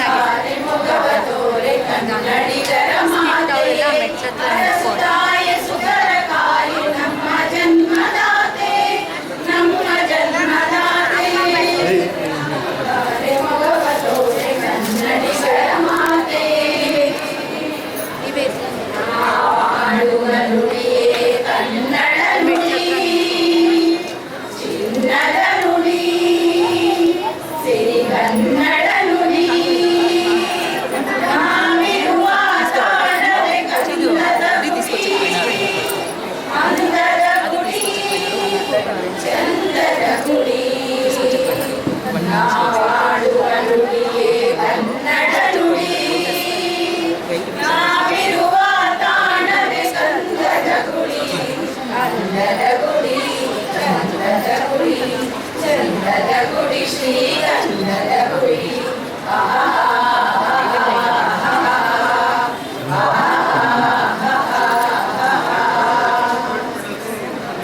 ಇದೇ ನಾಡು ಇದೇ ಭಾಷೆ ಎಂದೆಂದೂ ನಮ್ಮದಾಗಿರಲಿ. ಎಲ್ಲೇ ಇರಲಿ ಹೇಗೆ ಇರಲಿ ಕನ್ನಡವೇ ನಮ್ಮ ಉಸಿರಲ್ಲಿ. ಇದೇ ನಾಡು ಇದೇ ಭಾಷೆ ಎಂದೆಂದೂ ನಮ್ಮದಾಗಿರಲಿ. ನಾಡು ಸ್ವರ್ಗದ ಸೀಮೆ ಕಾವೇರಿ ಹುಟ್ಟಿದ ನಾಡು. ಕಲ್ಲಲ್ಲಿ ಕಲೆಯನ್ನು ಕಂಡ ಬೇಲೂರ ಶಿಲ್ಪದ ಬೀಡು. ಬಸವೇಶ್ವರನ ಪಂಗಡ ಕವಿವಾಣಿಯ ನಾಡು. ಇದೇ ನಾಡು ಇದೇ ಭಾಷೆ ಎಂದೆಂದೂ ನನ್ನದಾಗಿರಲಿ. ನೀರಿನ ಹೊಳೆಯೋ ಹಾವಿನ ಮಳೆಯೋ ಸುರಿಯೋ ಕನ್ನಡ ಸವಿ ನುಡಿಯೋ. ಏಣಿನ ಹೊಳೆಯೋ ಹಾವಿನ ಮಳೆಯೋ ಸುರಿಯೋ ಕನ್ನಡ ಸವಿ ನುಡಿಯೋ. ವಾಣಿಯ ವೀಣೆಯ ಸ್ವರ ಮಾಧುರ್ಯ ಸುಮಧುರ ಸುಂದರ ನುಡಿಯೋ. ಏಣಿನ ಹೊಳೆಯೋ ಹಾಲಿನ ಮಳೆಯೋ ಸುರಿಯೋ ಕನ್ನಡ ಇಲ್ಲೇ ಇಲ್ಲ ಕೆಳಗಡೆ ಡೈನಿಂಗ್ ಹಾಲಲ್ಲಿ ಇದೆ. ಏ ಪರವಾಗಿಲ್ಲ ಅದೇನು ಸವಿ ನುಡಿಯೋ. ಹೇಳ್ತೀನಿ ಬಾ. ಬದಲಾದರೆ ನಾನು ಬೇರೂರಿನ ಗುಡಿಯಲ್ಲಿರುವೆ. ಮಣ್ಣಾದರೆ ನಾನು ಕೋಲಾರದ ಮಣ್ಣಲ್ಲಿ ಬೆರೆವೆ. ಮರವಾದರೆ ನಾನು ಚಾಮುಂಡಿಗೆ ನೆರವಾಗಿರುವೆ. ಹೂವಾದರೆ ನಾನು ಕಾವೇರಿಯ ಮಡಿಲಲ್ಲಿ ನಗುವೆ. ಮುದು ಕಂದ ಕನ್ನಡದ ಕಂದ ತವರಿಗೆ ಇಂದು ಕೀರ್ತಿಯ ಕಂದ. ಮುದು ಮುದು ಕಂದ ಕನ್ನಡದ ಕಂದ ತವರಿಗೆ ಇಂದು ಕೀರ್ತಿಯ ಕಂದ. ಅಲ್ಲಾದರೆ ನಾನು ಬೇಲೂರಿನ ಗುಡಿಯಲ್ಲಿ ಇರುವೆ. ಮಣ್ಣಾದರೆ ನಾನು ಕೋಲಾರದ ಮಣ್ಣಲ್ಲಿ ಬೆರೆವೆ. ಕೋಲಾರದ ಮಣ್ಣಲ್ಲಿ ಬೆರೆವೆ. ಕೋಲಾರದ ಮಣ್ಣಲ್ಲಿ ಬೆರೆವೆ. ಹುಟ್ಟಿದರೆ ಕನ್ನಡ ನಾಡಲ್ಲಿ ಹುಟ್ಟಬೇಕು. ಮೆಟ್ಟಿದರೆ ಕನ್ನಡ ಮಣ್ಣ ಮೆಟ್ಟಬೇಕು. ಇದು ಜಟಕ ಬಂಡಿ ಇದು ವಿಧಿಯೋಡಿಸುವ ಬಂಡಿ. ಬದುಕಿದು ಜಟಕ ಬಂಡಿ ವಿಧಿ ಅಲೆದಾಡಿಸುವ ಬಂಡಿ. ಮಾಡು ಕಾಶ್ಮೀರ ಸುದ್ದಿ ನೋಡು ಯೋಗದ ಹುಂಡಿ ಕೊಡೆಯ ನಾನೆಂದು ಕೂಗಿ ಹಾಡು. ಒಂದೇ ಭಾಷೆ ಕನ್ನಡ ಕನ್ನಡ ಕಸ್ತೂರಿ ಕನ್ನಡ ಕನ್ನಡ ಕನ್ನಡ ಕಸ್ತೂರಿ ಕನ್ನಡ ಕನ್ನಡ. ಎಲ್ಲರ ಚಿತ್ರಗಳ ಅವರ ಗೀತೆಗಳ ಸಮ್ಮೇಳನವನ್ನ ಇವತ್ತು ನೋಡಿದ್ರಿ. ಈ ಗೀತೆಗಳನ್ನ ಹಾಡಿದ ರಂಜಿತಾ ಮತ್ತು ತಂಡದವರಿಗೆ ನಾವು ಧನ್ಯವಾದಗಳನ್ನ ತಿಳಿಸ್ತಾ ಇದ್ದೀವಿ. ಜೇನಿನ ಹೊಳೆ ಹಾಲಿನ ಹೊಳೆಯನ್ನ ಹರಿಸಿ ನಿಮ್ ಮುಂದೆ ಎಲ್ಲ ಪೂರ್ತಿಯಾಗಿರೋ ಚಿತ್ರವನ್ನ ಕಣ್ಮುಂದೆ ಮಾಡಿದಂತ ಇವರಿಗೆ ನಾನು ಉತ್ಪೂರ್ವಕ ಧನ್ಯವಾದಗಳನ್ನ ಅರ್ಪಿಸ್ತೇನೆ. ಎಲ್ಲರೂ ಬರೆಯೋದು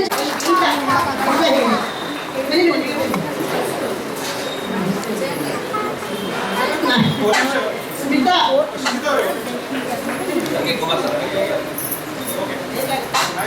ವೀಣೆ.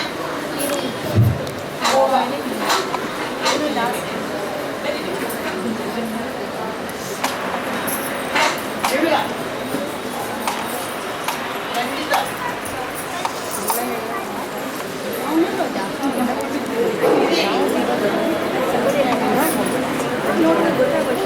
ದಾಸನ್.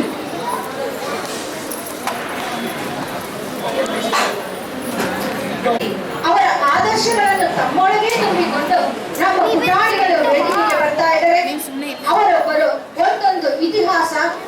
ಒಂದು ಕಥೆಯನ್ನ ಹೇಳುವಂತಹ ನಮ್ಮ ಹೆಮ್ಮೆಯ ಪುಟಾಣಿಗಳಿಗೆ, ನಮ್ಮ ನಾಡಿನ ನಕ್ಷತ್ರಗಳಿಗೆ ನಾವು ವೇದಿಕೆಗೆ ಸ್ವಾಗತಿಸೋಣ. ಬರೀ ಒಂದು ದೊಡ್ಡ ಚಪ್ಪಾಳೆ. ಜ್ಞಾನದೀಪ.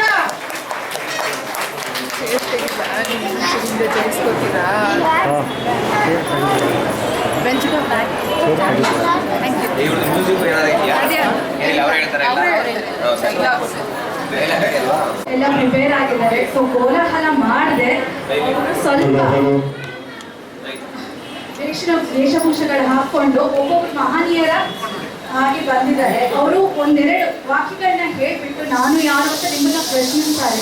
ಹಾಗಾಗಿ ಗಮನವಿಟ್ಟು ಕೇಳಿ, ಗೊತ್ತಾಯ್ತು ಅಂದ್ರೆ ಯಾರು ಅಂತ ತಿಳಿಸಿ. ಧನ್ಯವಾದ.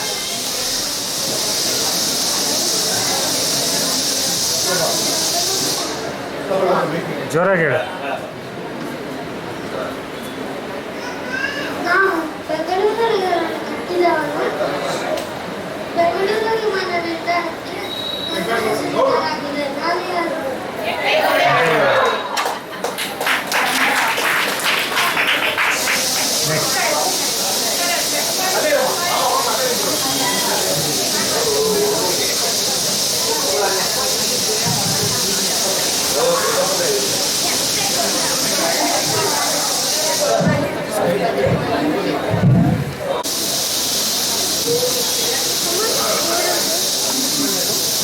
ಹಲೋ,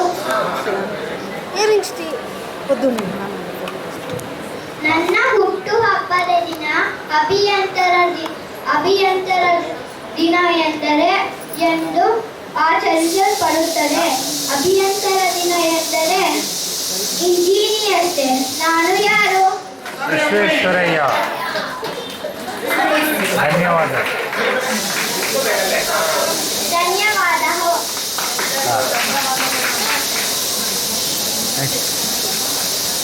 ಸಾವಿರದ 1996ರಲ್ಲಿ ನಾನು ವಿಶ್ವನಾಗಿದ್ದೀನಿ. ನಾನು ಯಾರು? ಧನ್ಯವಾದಗಳು.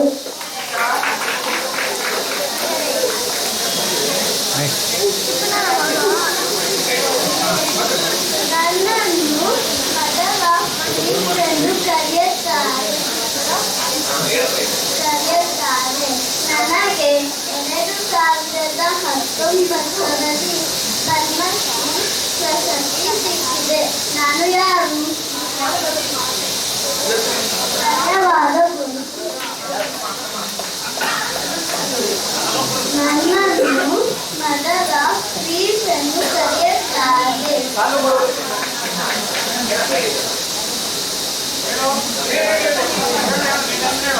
ನನ್ನನ್ನು ಮದರ ಪ್ಲೀಸ್ ಎಂದು ಕರೆಯುತ್ತಾರೆ.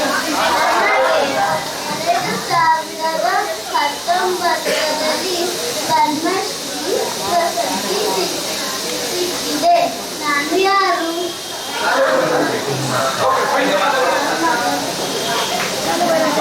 ಧನ್ಯವಾದಗಳು.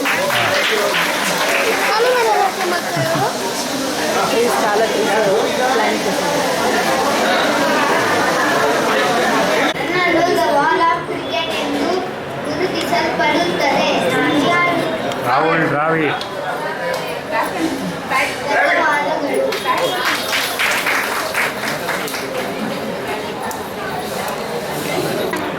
ಪ್ರಸಿದ್ಧ ದಂಡನಾಯಕ ನಾನು ಯಾರು?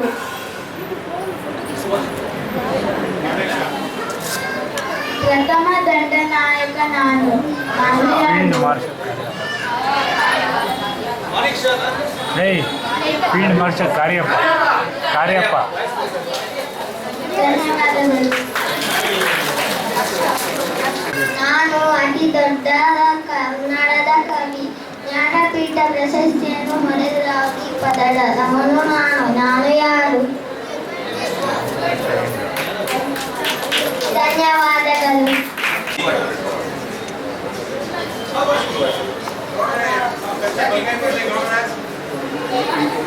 ಕತ್ತಿ ಬಲಗೈಯಲ್ಲಿ ಇಟ್ಕೊಳ್ಳೋ. ಕತ್ತಿ ಬಾ, ರೈಟ್ ಹ್ಯಾಂಡಲ್ಲಿ ಇಟ್ಕೋ ಕತ್ತಿ.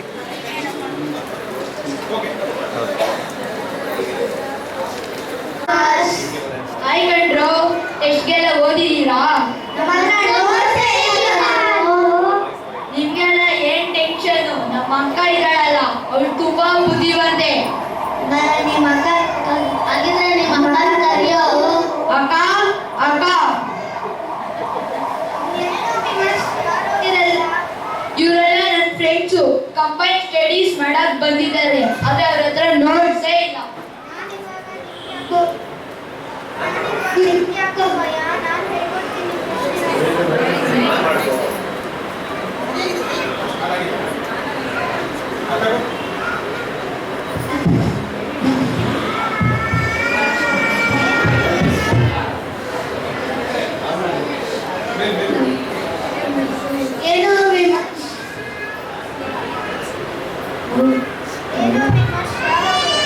ಇವರೆಲ್ಲ ನನ್ನ ಫ್ರೆಂಡ್ಸು ಕಂಬೈನ್ ಸ್ಟಡೀಸ್ ಮಾಡಕ್ ಬಂದಿದ್ದಾರೆ, ಆದ್ರೆ ಅವ್ರ ಹತ್ರ ನೋಟ್ಸೇ ಇಲ್ಲ.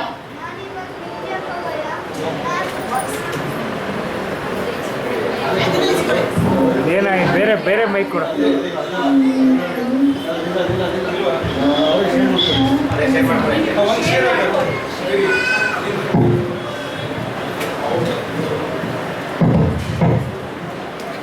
ಸಾಕು ಸಾಕು.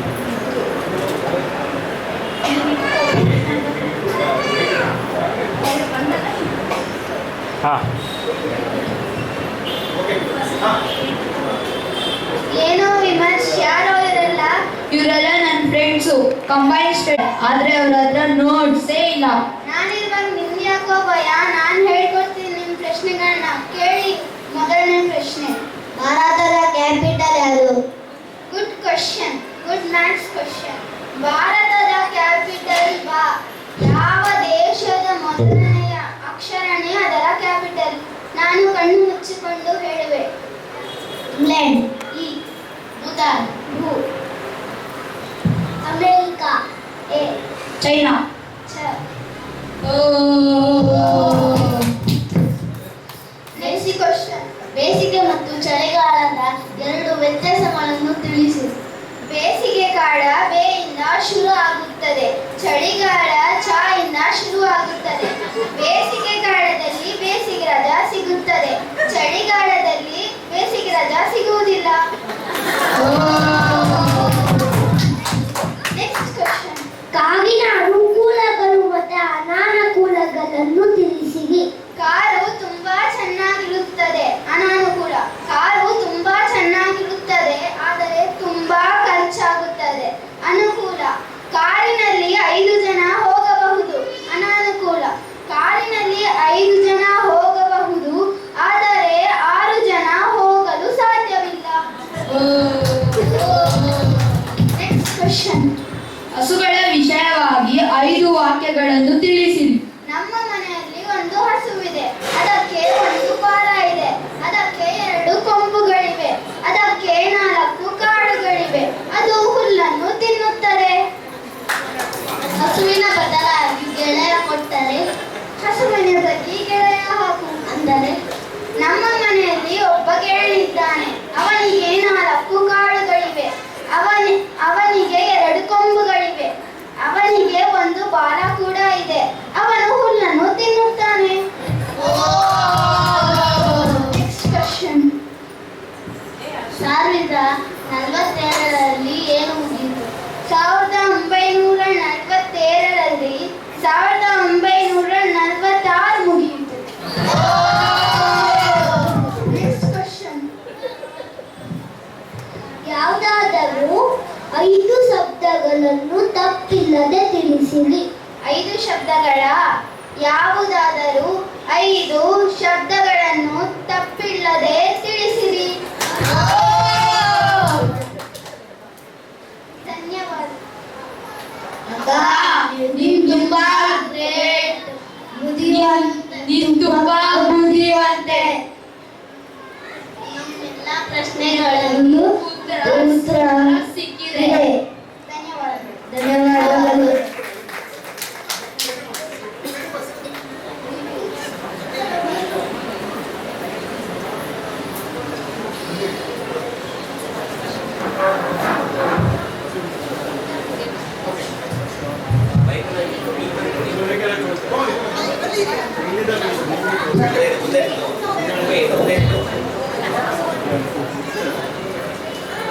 ಎಲ್ಲ ಪುಟಾಣಿಗಳಿಗೆ ಧನ್ಯವಾದಗಳು.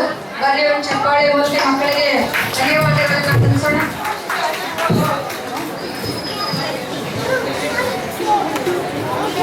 ಮುಂದಿನ ಭಾಷಣ ಒಂದೆರಡು ಮಾತುಗಳನ್ನು ನಮ್ಮ ಜೊತೆ ಹಂಚ್ಕೊಳ್ತಾ ಇದ್ದಾರೆ. ವೇದಿಕೆಗೆ ಬರ್ಕೊಳ್ಳೋಣ. ನೀವೆಲ್ಲ ಒಂದು ಗಾದೆ ಕೇಳಿದ್ದೀರಿ ಅಲ್ವಾ, ಶಿವ ಪೂಜೆನಲ್ಲಿ ಕರಡಿಗೆ ಬಿಟ್ರು ಅಂತ. ಎಷ್ಟು ಚೆನ್ನಾಗಿ ಎಲ್ಲರೂ ಕಾರ್ಯಕ್ರಮ ಮಾಡ್ತಾ ಇದ್ರೆ ಯಾರಿದು ಮಧ್ಯದಲ್ಲಿ ಮಾತಾಡಕ್ ಬಂದವರು ಅಂತ.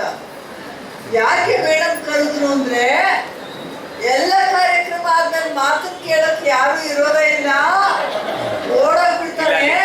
ಅದಕ್ಕೋಸ್ಕರ ಈಗ ಮಾತಾಡಿ ಅಂತ ಮಾತಾಡೋದು. ಆಮೇಲೆ ನೀವೆಲ್ಲ ಹೋದ್ಮೇಲೆ ಮಾತಾಡೋದು. ಇವಾಗಲೇ ಮಾತಾಡಿ ಏನು ಓಕೆ, ಜಾಸ್ತಿ ಮಾತಾಡೋದು. 5 ನಿಮಿಷದಲ್ಲಿ ಮಾತು ಮುಗಿಸ್ತಿ. ಯಾಕೆ ಅಂತ ಹೇಳಿದ್ರೆ ನೀವೆಲ್ಲ ಬಂದಿರೋದು ಕಾರ್ಯಕ್ರಮ ಕೊಡೋದಿಕ್ಕೆ, ಕಾರ್ಯಕ್ರಮ ಮಾಡೋದಿಕ್ಕೆ, ಕಾರ್ಯಕ್ರಮದಿಂದ ಆನಂದ ಪಡೆಯೋದಿಕ್ಕೆ. ನನಗೆ ಖುಷಿಯಾಗಿದ್ದು ನೋಡ್ತೀನಿ ಮೊದಲನೇ ಪ್ರೋಗ್ರಾಮ್ನಲ್ಲೇ ಎಲ್ಲ very very Young and smart participants ಏನು ಬರ್ತಾರೆ, ಆರಾಮಾಗಿ ಕೆಳಗಡೆ ಕೂತ್ಕೋತಾರೆ, ಹಾಡಿಗೆ ತಕ್ಕ ಹಾಗೆ ಯೋಗಾಸನದೆಲ್ಲ ಸ್ಟೆಪ್ಸ್ ಮಾಡ್ತಾರೆ. ಸಿಕ್ಕಾಪಟ್ಟೆ ಖುಷಿ ಆಯ್ತು. ಮಕ್ಕಳಿಗಿಂತ ಜಾಸ್ತಿ ಖುಷಿ. ಬಹುಶಃ ಎಲ್ಲರಲ್ಲೂ ಕೂಡ ಒಂದು ಮಗು ಇದ್ದೇ ಇರುತ್ತೆ ಅನ್ಸುತ್ತೆ, ಆಸೆ ಇದ್ದೇ ಇರುತ್ತೆ. ನಾನು ಏನಾದ್ರು ಮಾಡ್ಬೇಕಾ, ನಾನು ಏನಾದ್ರು ಮಾಡ್ಬೇಕು ಅಂತ. ಬಹುಶಃ ಅವರೆಲ್ಲ ಚಿಕ್ಕವರಿದ್ದಾಗ ಅವಕಾಶ ವಂಚಿತರಾಗಿದ್ರೋ ಏನೋ, ಸಿಕ್ಕಿತ್ತೋ ಇಲ್ಲ ಅವಕಾಶ, ಈಗ ಮಾಡೋಣ ಅಂತ. ಈ ತರ ದೊಡ್ಡವ್ರಿಗೆ ಇದ್ರೆ ಚಿಕ್ಕವ್ರಿಗೆ ಇನ್ನೆಷ್ಟಿರೋದಿಲ್ಲ. ಅವ್ರಿಗೂ ಕೂಡ ನೋಡಿ ಬರ್ತಾರೆ, ಏನೇನೋ ಮಾಡ್ತಾರೆ. ಖುಷಿ ಅಂದ್ರೆ ಖುಷಿ, ಮೀಸೆ ಅಂಟಿಸ್ಕೊಂಡು ಬರ್ತಾನೆ. ಇದೆಲ್ಲ ಮಾಡ್ತಾ ಇರೋದು ಅವರ ಆಸಕ್ತಿಯನ್ನ ತೋರಿಸುತ್ತೆ. ಆದ್ರೆ ಎಲ್ಲ ಮಕ್ಕಳಿಗೂ ಈ ತರ ವೇದಿಕೆಗೆ ಬರಕ್ ಅವಕಾಶ ಸಿಗದಲ್ಲೇ ಇರಬಹುದು.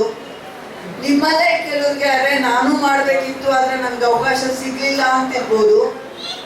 ಆದ್ರೆ ಆಸೆಯನ್ನ ಯಾವಾಗ್ಲೂ ಜೀವಂತ ಇಟ್ಕೊಂಡಿರ್ಬೇಕು. ದೊಡ್ಡವರಾದ ನಾವು ಒಂದು ತಿಳ್ಕೊಳ್ಬೇಕು, ನಮಗೆ ಇಷ್ಟ ಆಸೆ ಇದ್ರೆ ಮಕ್ಕಳಿಗೆ ಎಷ್ಟಿರಲ್ಲ ಅವ್ರಿಗೆ ನಾವು ಹೆಚ್ಚೆಚ್ಚು ನಾವು ಪ್ರೋತ್ಸಾಹವನ್ನ ಕೊಡ್ತಾ ಇರ್ಬೇಕು ಅಂತ. ಹೇಗಿರ್ಬೇಕು ನಾವೆಲ್ಲರೂ ಅನ್ನೋದನ್ನ ಒಂದು ಪುಟ್ಟ ಕವಿತೆನಲ್ಲಿ ಹೇಳ್ತೀವಿ. ಆಸಕ್ತಿ ಹೇಗಿರ್ಬೇಕು, ಜೀವಂತವಾಗಿರ್ಬೇಕು, ಸೋಲ್ಗೆ ಹೆದರಬಾರ್ದು, ಅಥವಾ ಅವಕಾಶ ಇವತ್ತು ಸಿಗ್ಲಿಲ್ಲ ಅಂದ್ರೆ ಇನ್ನೊಂದು ದಿವಸ ಸಿಗುತ್ತೆ ಅಂತ ತಿಳ್ಕೊಳ್ಬೇಕು. ಒಂದು ಆಸೆಯನ್ನ ಹಕ್ಕಿ ಅಂತ ತಿಳ್ಕೊಳ್ಳೋಣ. ನನ್ನೊಳೊಂದು ಆಸೆ ಇತ್ತು, ನಿಮ್ಗೂ ಇದೆಯಾ? ಎಲ್ಲರಿಗೂ ಇದೆ. ಕಡೆ ತನಕನೂ ಯಾರೋ ಮುದುಕರು ಇನ್ನೇನು ಸತ್ತೋಗ್ತೀನಿ ಅಂದ್ರು ತಾಳಿ ತಾಳಿ ಚೂರೇನೋ ಇದೆ ಅದನ್ನ ಮಾಡ್ಬಿಡ್ತೀನಿ ಆಮೇಲೆ ಅಂತ. ಹಾಗೆ ಆಸೆ ಇದ್ರೇನೆ ಅದು ಜೀವನೋತ್ಸಾಹ ಅಂತ ಹೇಳ್ತಾರೆ, ಇರ್ಬೇಕು. ನನ್ನೊಳೊಂದು ಆಸೆ ಇತ್ತು, ನನ್ನೊಳೊಂದು ಹಕ್ಕಿ ಇತ್ತು, ರೆಕ್ಕೆ ಬಿಚ್ಚಿ ಹಾರುತ್ತಿತ್ತು, ಏನದೇನೋ ನೋಡುತ್ತಿತ್ತು, ಪುಳಕಗೊಂಡು ನಗುತ್ತಲಿತ್ತು. ಮಕ್ಕಳು ನೋಡಿರ್ತೀರಲ್ಲ, ಅವ್ರು ಯಾವುದೋ ಧ್ಯಾನದಲ್ಲಿ ಆನಂದ ಪಡ್ತಿರ್ತಾರೆ. ನಾವು ಪುಸ್ತಕ ಓದೋ ಅಂತಿರ್ತೀವೋ ಬೇರೆ ಲೋಕದಲ್ಲಿ ಇರ್ತಾರೆ. ನನ್ನೊಳೊಂದು ಹಕ್ಕಿ ಇತ್ತು, ರೆಕ್ಕೆ ಬಿಚ್ಚಿ ಹಾರುತ್ತಿತ್ತು, ಏನದೇನೋ ನೋಡುತ್ತಿತ್ತು, ಪುಳಕಗೊಂಡು ನಗುತ್ತಲಿತ್ತು.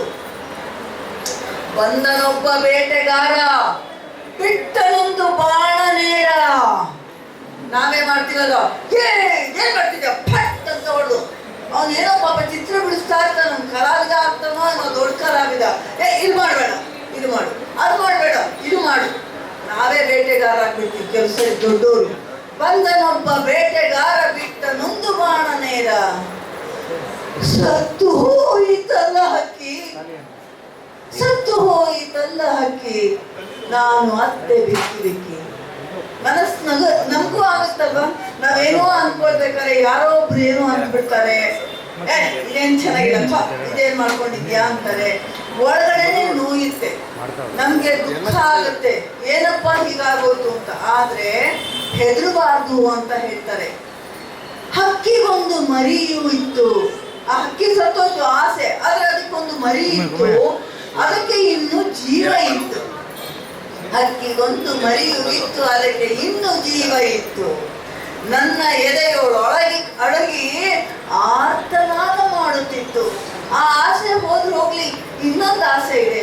ಅಯ್ಯೋ ನನ್ ಕೇಳಿಸ್ತು ಆತನಾದ ಮಾಡುತ್ತಿತ್ತು.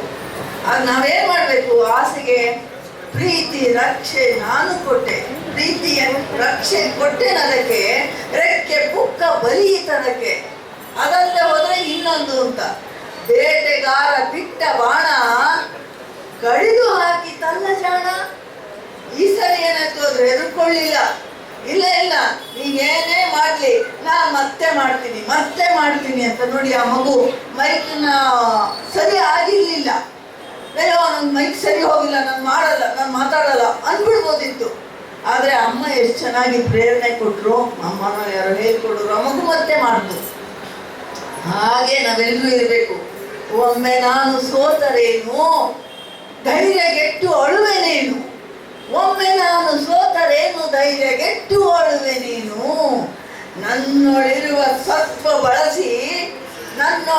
ಸತ್ವ ಬಳಸಿ ಗೆಲುವೆ ನಾನು ಹಕ್ಕಿ ಗೆಲ್ಲಿಸಿ. ಅಂದ್ರೆ ನಮ್ಮ ಆಸೆಗಳನ್ನ ಜೀವಂತ ಇಟ್ಕೊಳ್ಬೇಕು. ಹೇಗೆ ಹಿರಿಯರಾದವರೆಲ್ಲ ತಮ್ಮ ಆಸೆಯನ್ನ ಜೀವಂತವಾಗಿ ಇಟ್ಕೊಂಡ್ರು, ಗೆದ್ರು, ಹಾಗೆ ಮಕ್ಕಳಿಗೂ ಕೂಡ ನಾವು ಆಸೆಯನ್ನ ಗೆಲ್ಲುವ ಹಾಗೆ ಮಾಡಬೇಕು. ಇದು ಒಂದು ಕೇವಲ ಮಾರ್ಕ್ಸು ಅಂತ ಅಲ್ದಲೆ. ಈಗ ನೋಡಿ, ನಾನು ಸ್ಟೇಜ್ ಹತ್ತುವಾಗ ನೋಡಿದೆ, ಯಾರೋ ಮಕ್ಕಳು ಚಾಕ್ಲೇಟ್ ತಗೊಂಡ್ರು, ಸಿಪ್ಪೆನ ಅಲ್ಲೇ ಬಿಸಾಕ್ಬಿಟ್ರು. ಈ ಮೌಲ್ಯಗಳನ್ನ ನಾವು ಮಕ್ಕಳಿಗೆ ಹೇಳ್ಕೊಡ್ಬೇಕು. ದೊಡ್ಡವ್ರು ಹೇಳ್ಕೊಡಲ್ಲ. ನಾನು ಎಷ್ಟೋ ಸರಿ ದೊಡ್ಡವರನ್ನೇ ನೋಡಿದ್ದೀನಿ, ದಾರಿನಲ್ಲಿ ತಿಂತಾರೆ, ಅಲ್ಲೇ ಬಿಸಾಕ್ತಾರೆ. ಇಡೀ ರಸ್ತೆ ಅವ್ರಿಗೆ ಡಸ್ಟ್ಬಿನ್ ಆಗಿಬಿಟ್ಟಿರುತ್ತೆ. ಮೊನ್ನೆ ನಾನು ಇಲ್ಲೇ BDA ಕಾಂಪ್ಲೆಕ್ಸ್ ಇಂದ ಇಲ್ಲಿ ಬರ್ತಾ ಇದ್ದೀನಿ, ಒಬ್ಬ ಕಾಲೇಜ್ ಹುಡುಗ ಫ್ರೂಟಿ ಕುಡ್ದ, ಅಲ್ಲಿ ಬಿಸಾಕ್ತ.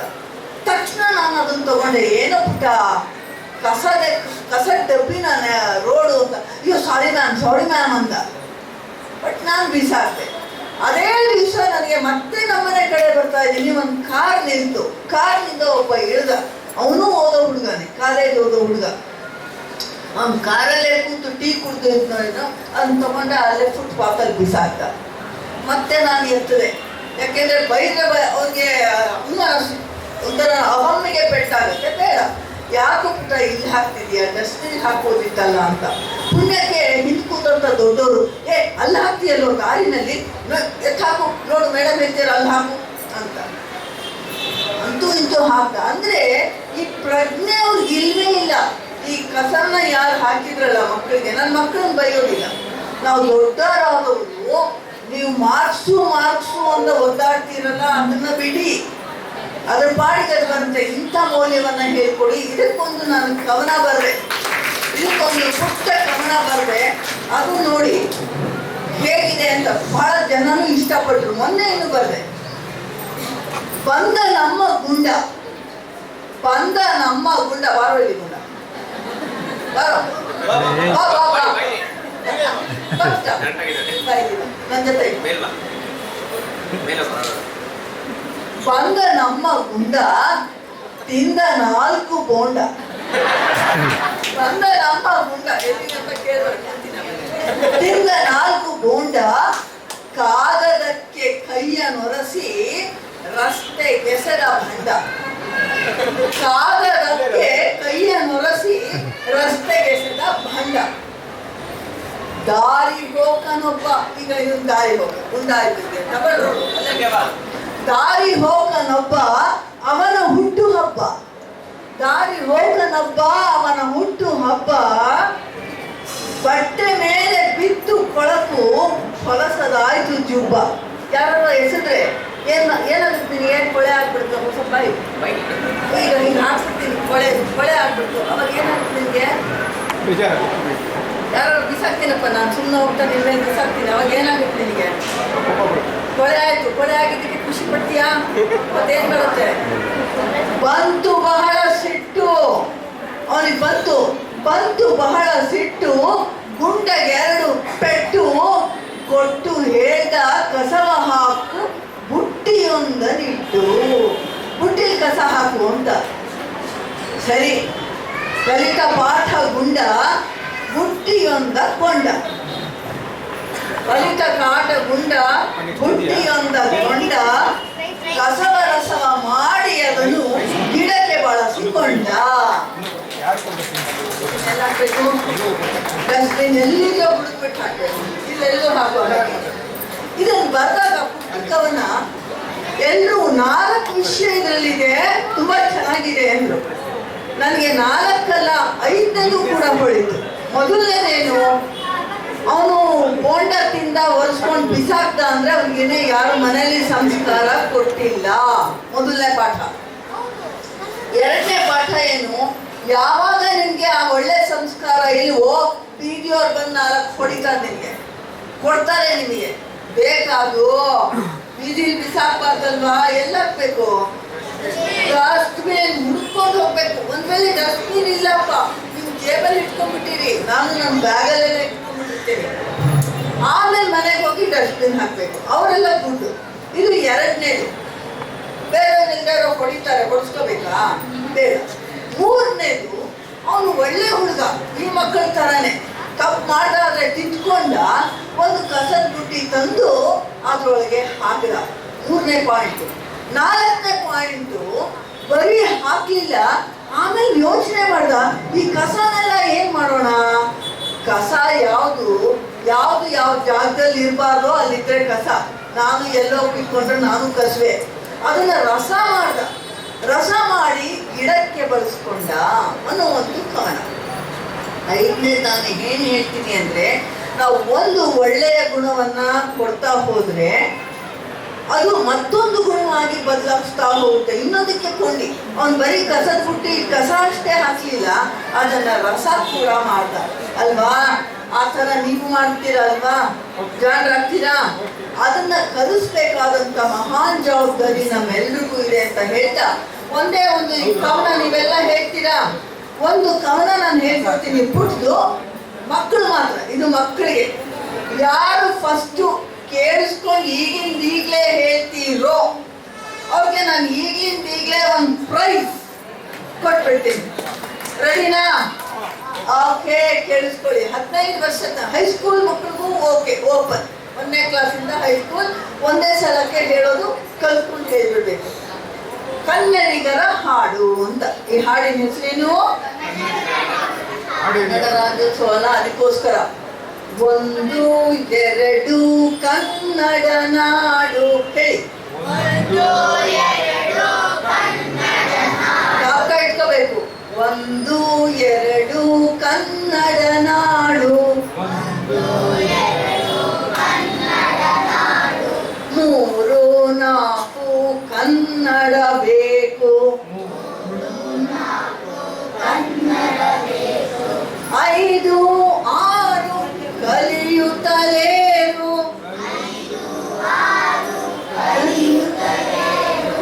7 8 ಭಾಷೆಯ ನಂಟು, 9 10 ಕನ್ನಡ ಗೊತ್ತು. ಆಚು ಮಾಡಿ. 9 10 ಕನ್ನಡ ಗೊತ್ತು.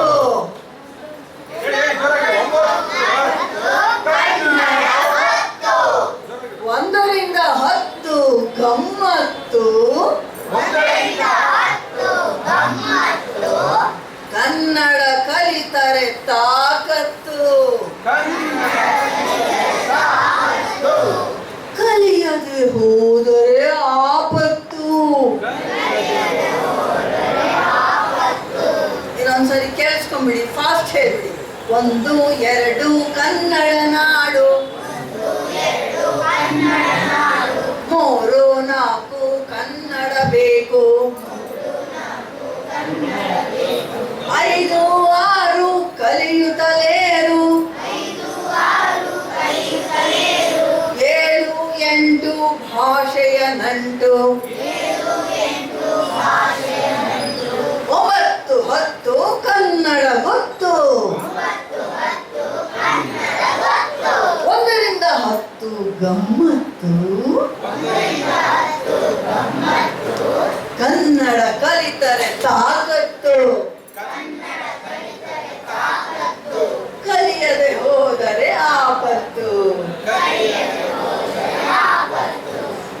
5 ನಿಮಿಷ ಅಂದು 1/4 ಗಂಟೆ ತಗೊಂಡಿದ್ದೀನಿ. ಯಾರು ಹಾಡೋದಿದ್ದೀರಾ? ಮಕ್ಳಿಗೆ ಮಾತ್ರ. ಯಾರು ಹೇಳ್ತೀರಾ? ಬಾಯಿ ಬಂದಿಲ್ವಾ? ಆಮೇಲೆ ಹೇಳಿದ್ರು ಪರವಾಗಿಲ್ಲ. ಧನ್ಯವಾದಗಳು.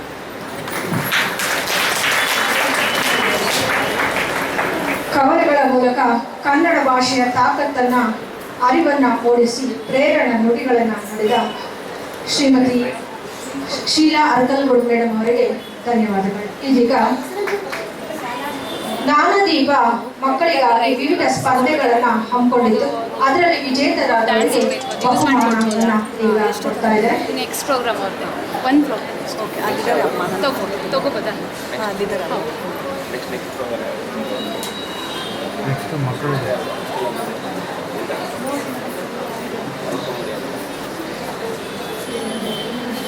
ಮೊದಲನೆಯ ಸ್ಪರ್ಧೆ ಪುಸ್ತಕ ತಲೆಯ ಮೇಲಿಟ್ಟು ಸಮತೋಲನ ಸ್ಪರ್ಧೆ. ಮೊದಲನೇ ಬಹುಮಾನ ಹರ್ಷ.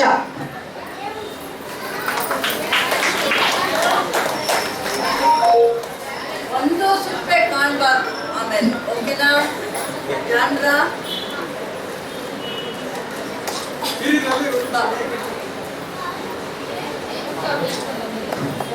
ಎರಡನೇ ಬಹುಮಾನ ಮಹೀತ್.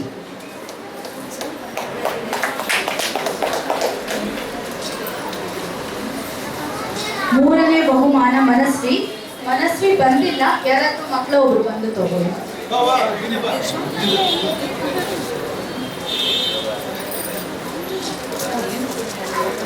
ಎರಡನೇ ಸ್ಪರ್ಧೆ ವಿಷಯ ಆಯ್ದುಕೊಂಡು ಮಾತನಾಡುವ ಸ್ಪರ್ಧೆ.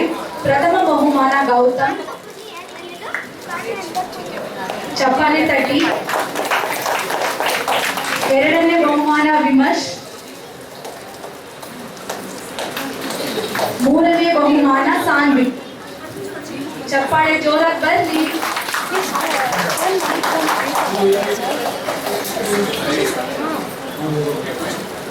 ಕನ್ನಡ ಬರೆಯೋ ಸ್ಪರ್ಧೆ. ಪ್ರಥಮ ಬಹುಮಾನ ನಿವೇದ್. ಅದು ತಪ್ಪಿಲ್ಲದೆ ದುಂಡಗೆ.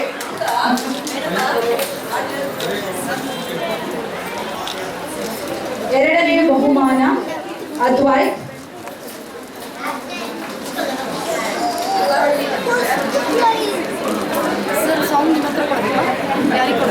ಮಂಜುನಾಥ್ ಅವ್ರಿಗೆ ಕಳಿಸ್ಬಿಡಿ ನಮ್ದು ಇದು ಜ್ಞಾನದೀಪ. ಮೂರನೇ ಬಹುಮಾನ ಮನಸ್ವಿ. ಹಾ, ದೊಡ್ಡ ಮಕ್ಕಳಲ್ಲಿ ಪ್ರಥಮ ಬಹುಮಾನ ಸಾನ್ವಿತಾ.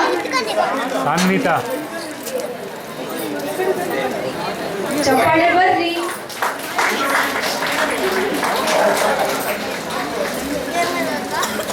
ದ್ವಿತೀಯ ಬಹುಮಾನ ವಿಮರ್ಶ್.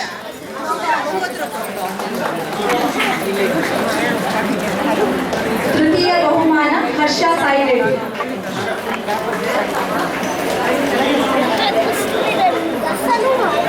ಧನ್ಯವಾದಗಳು.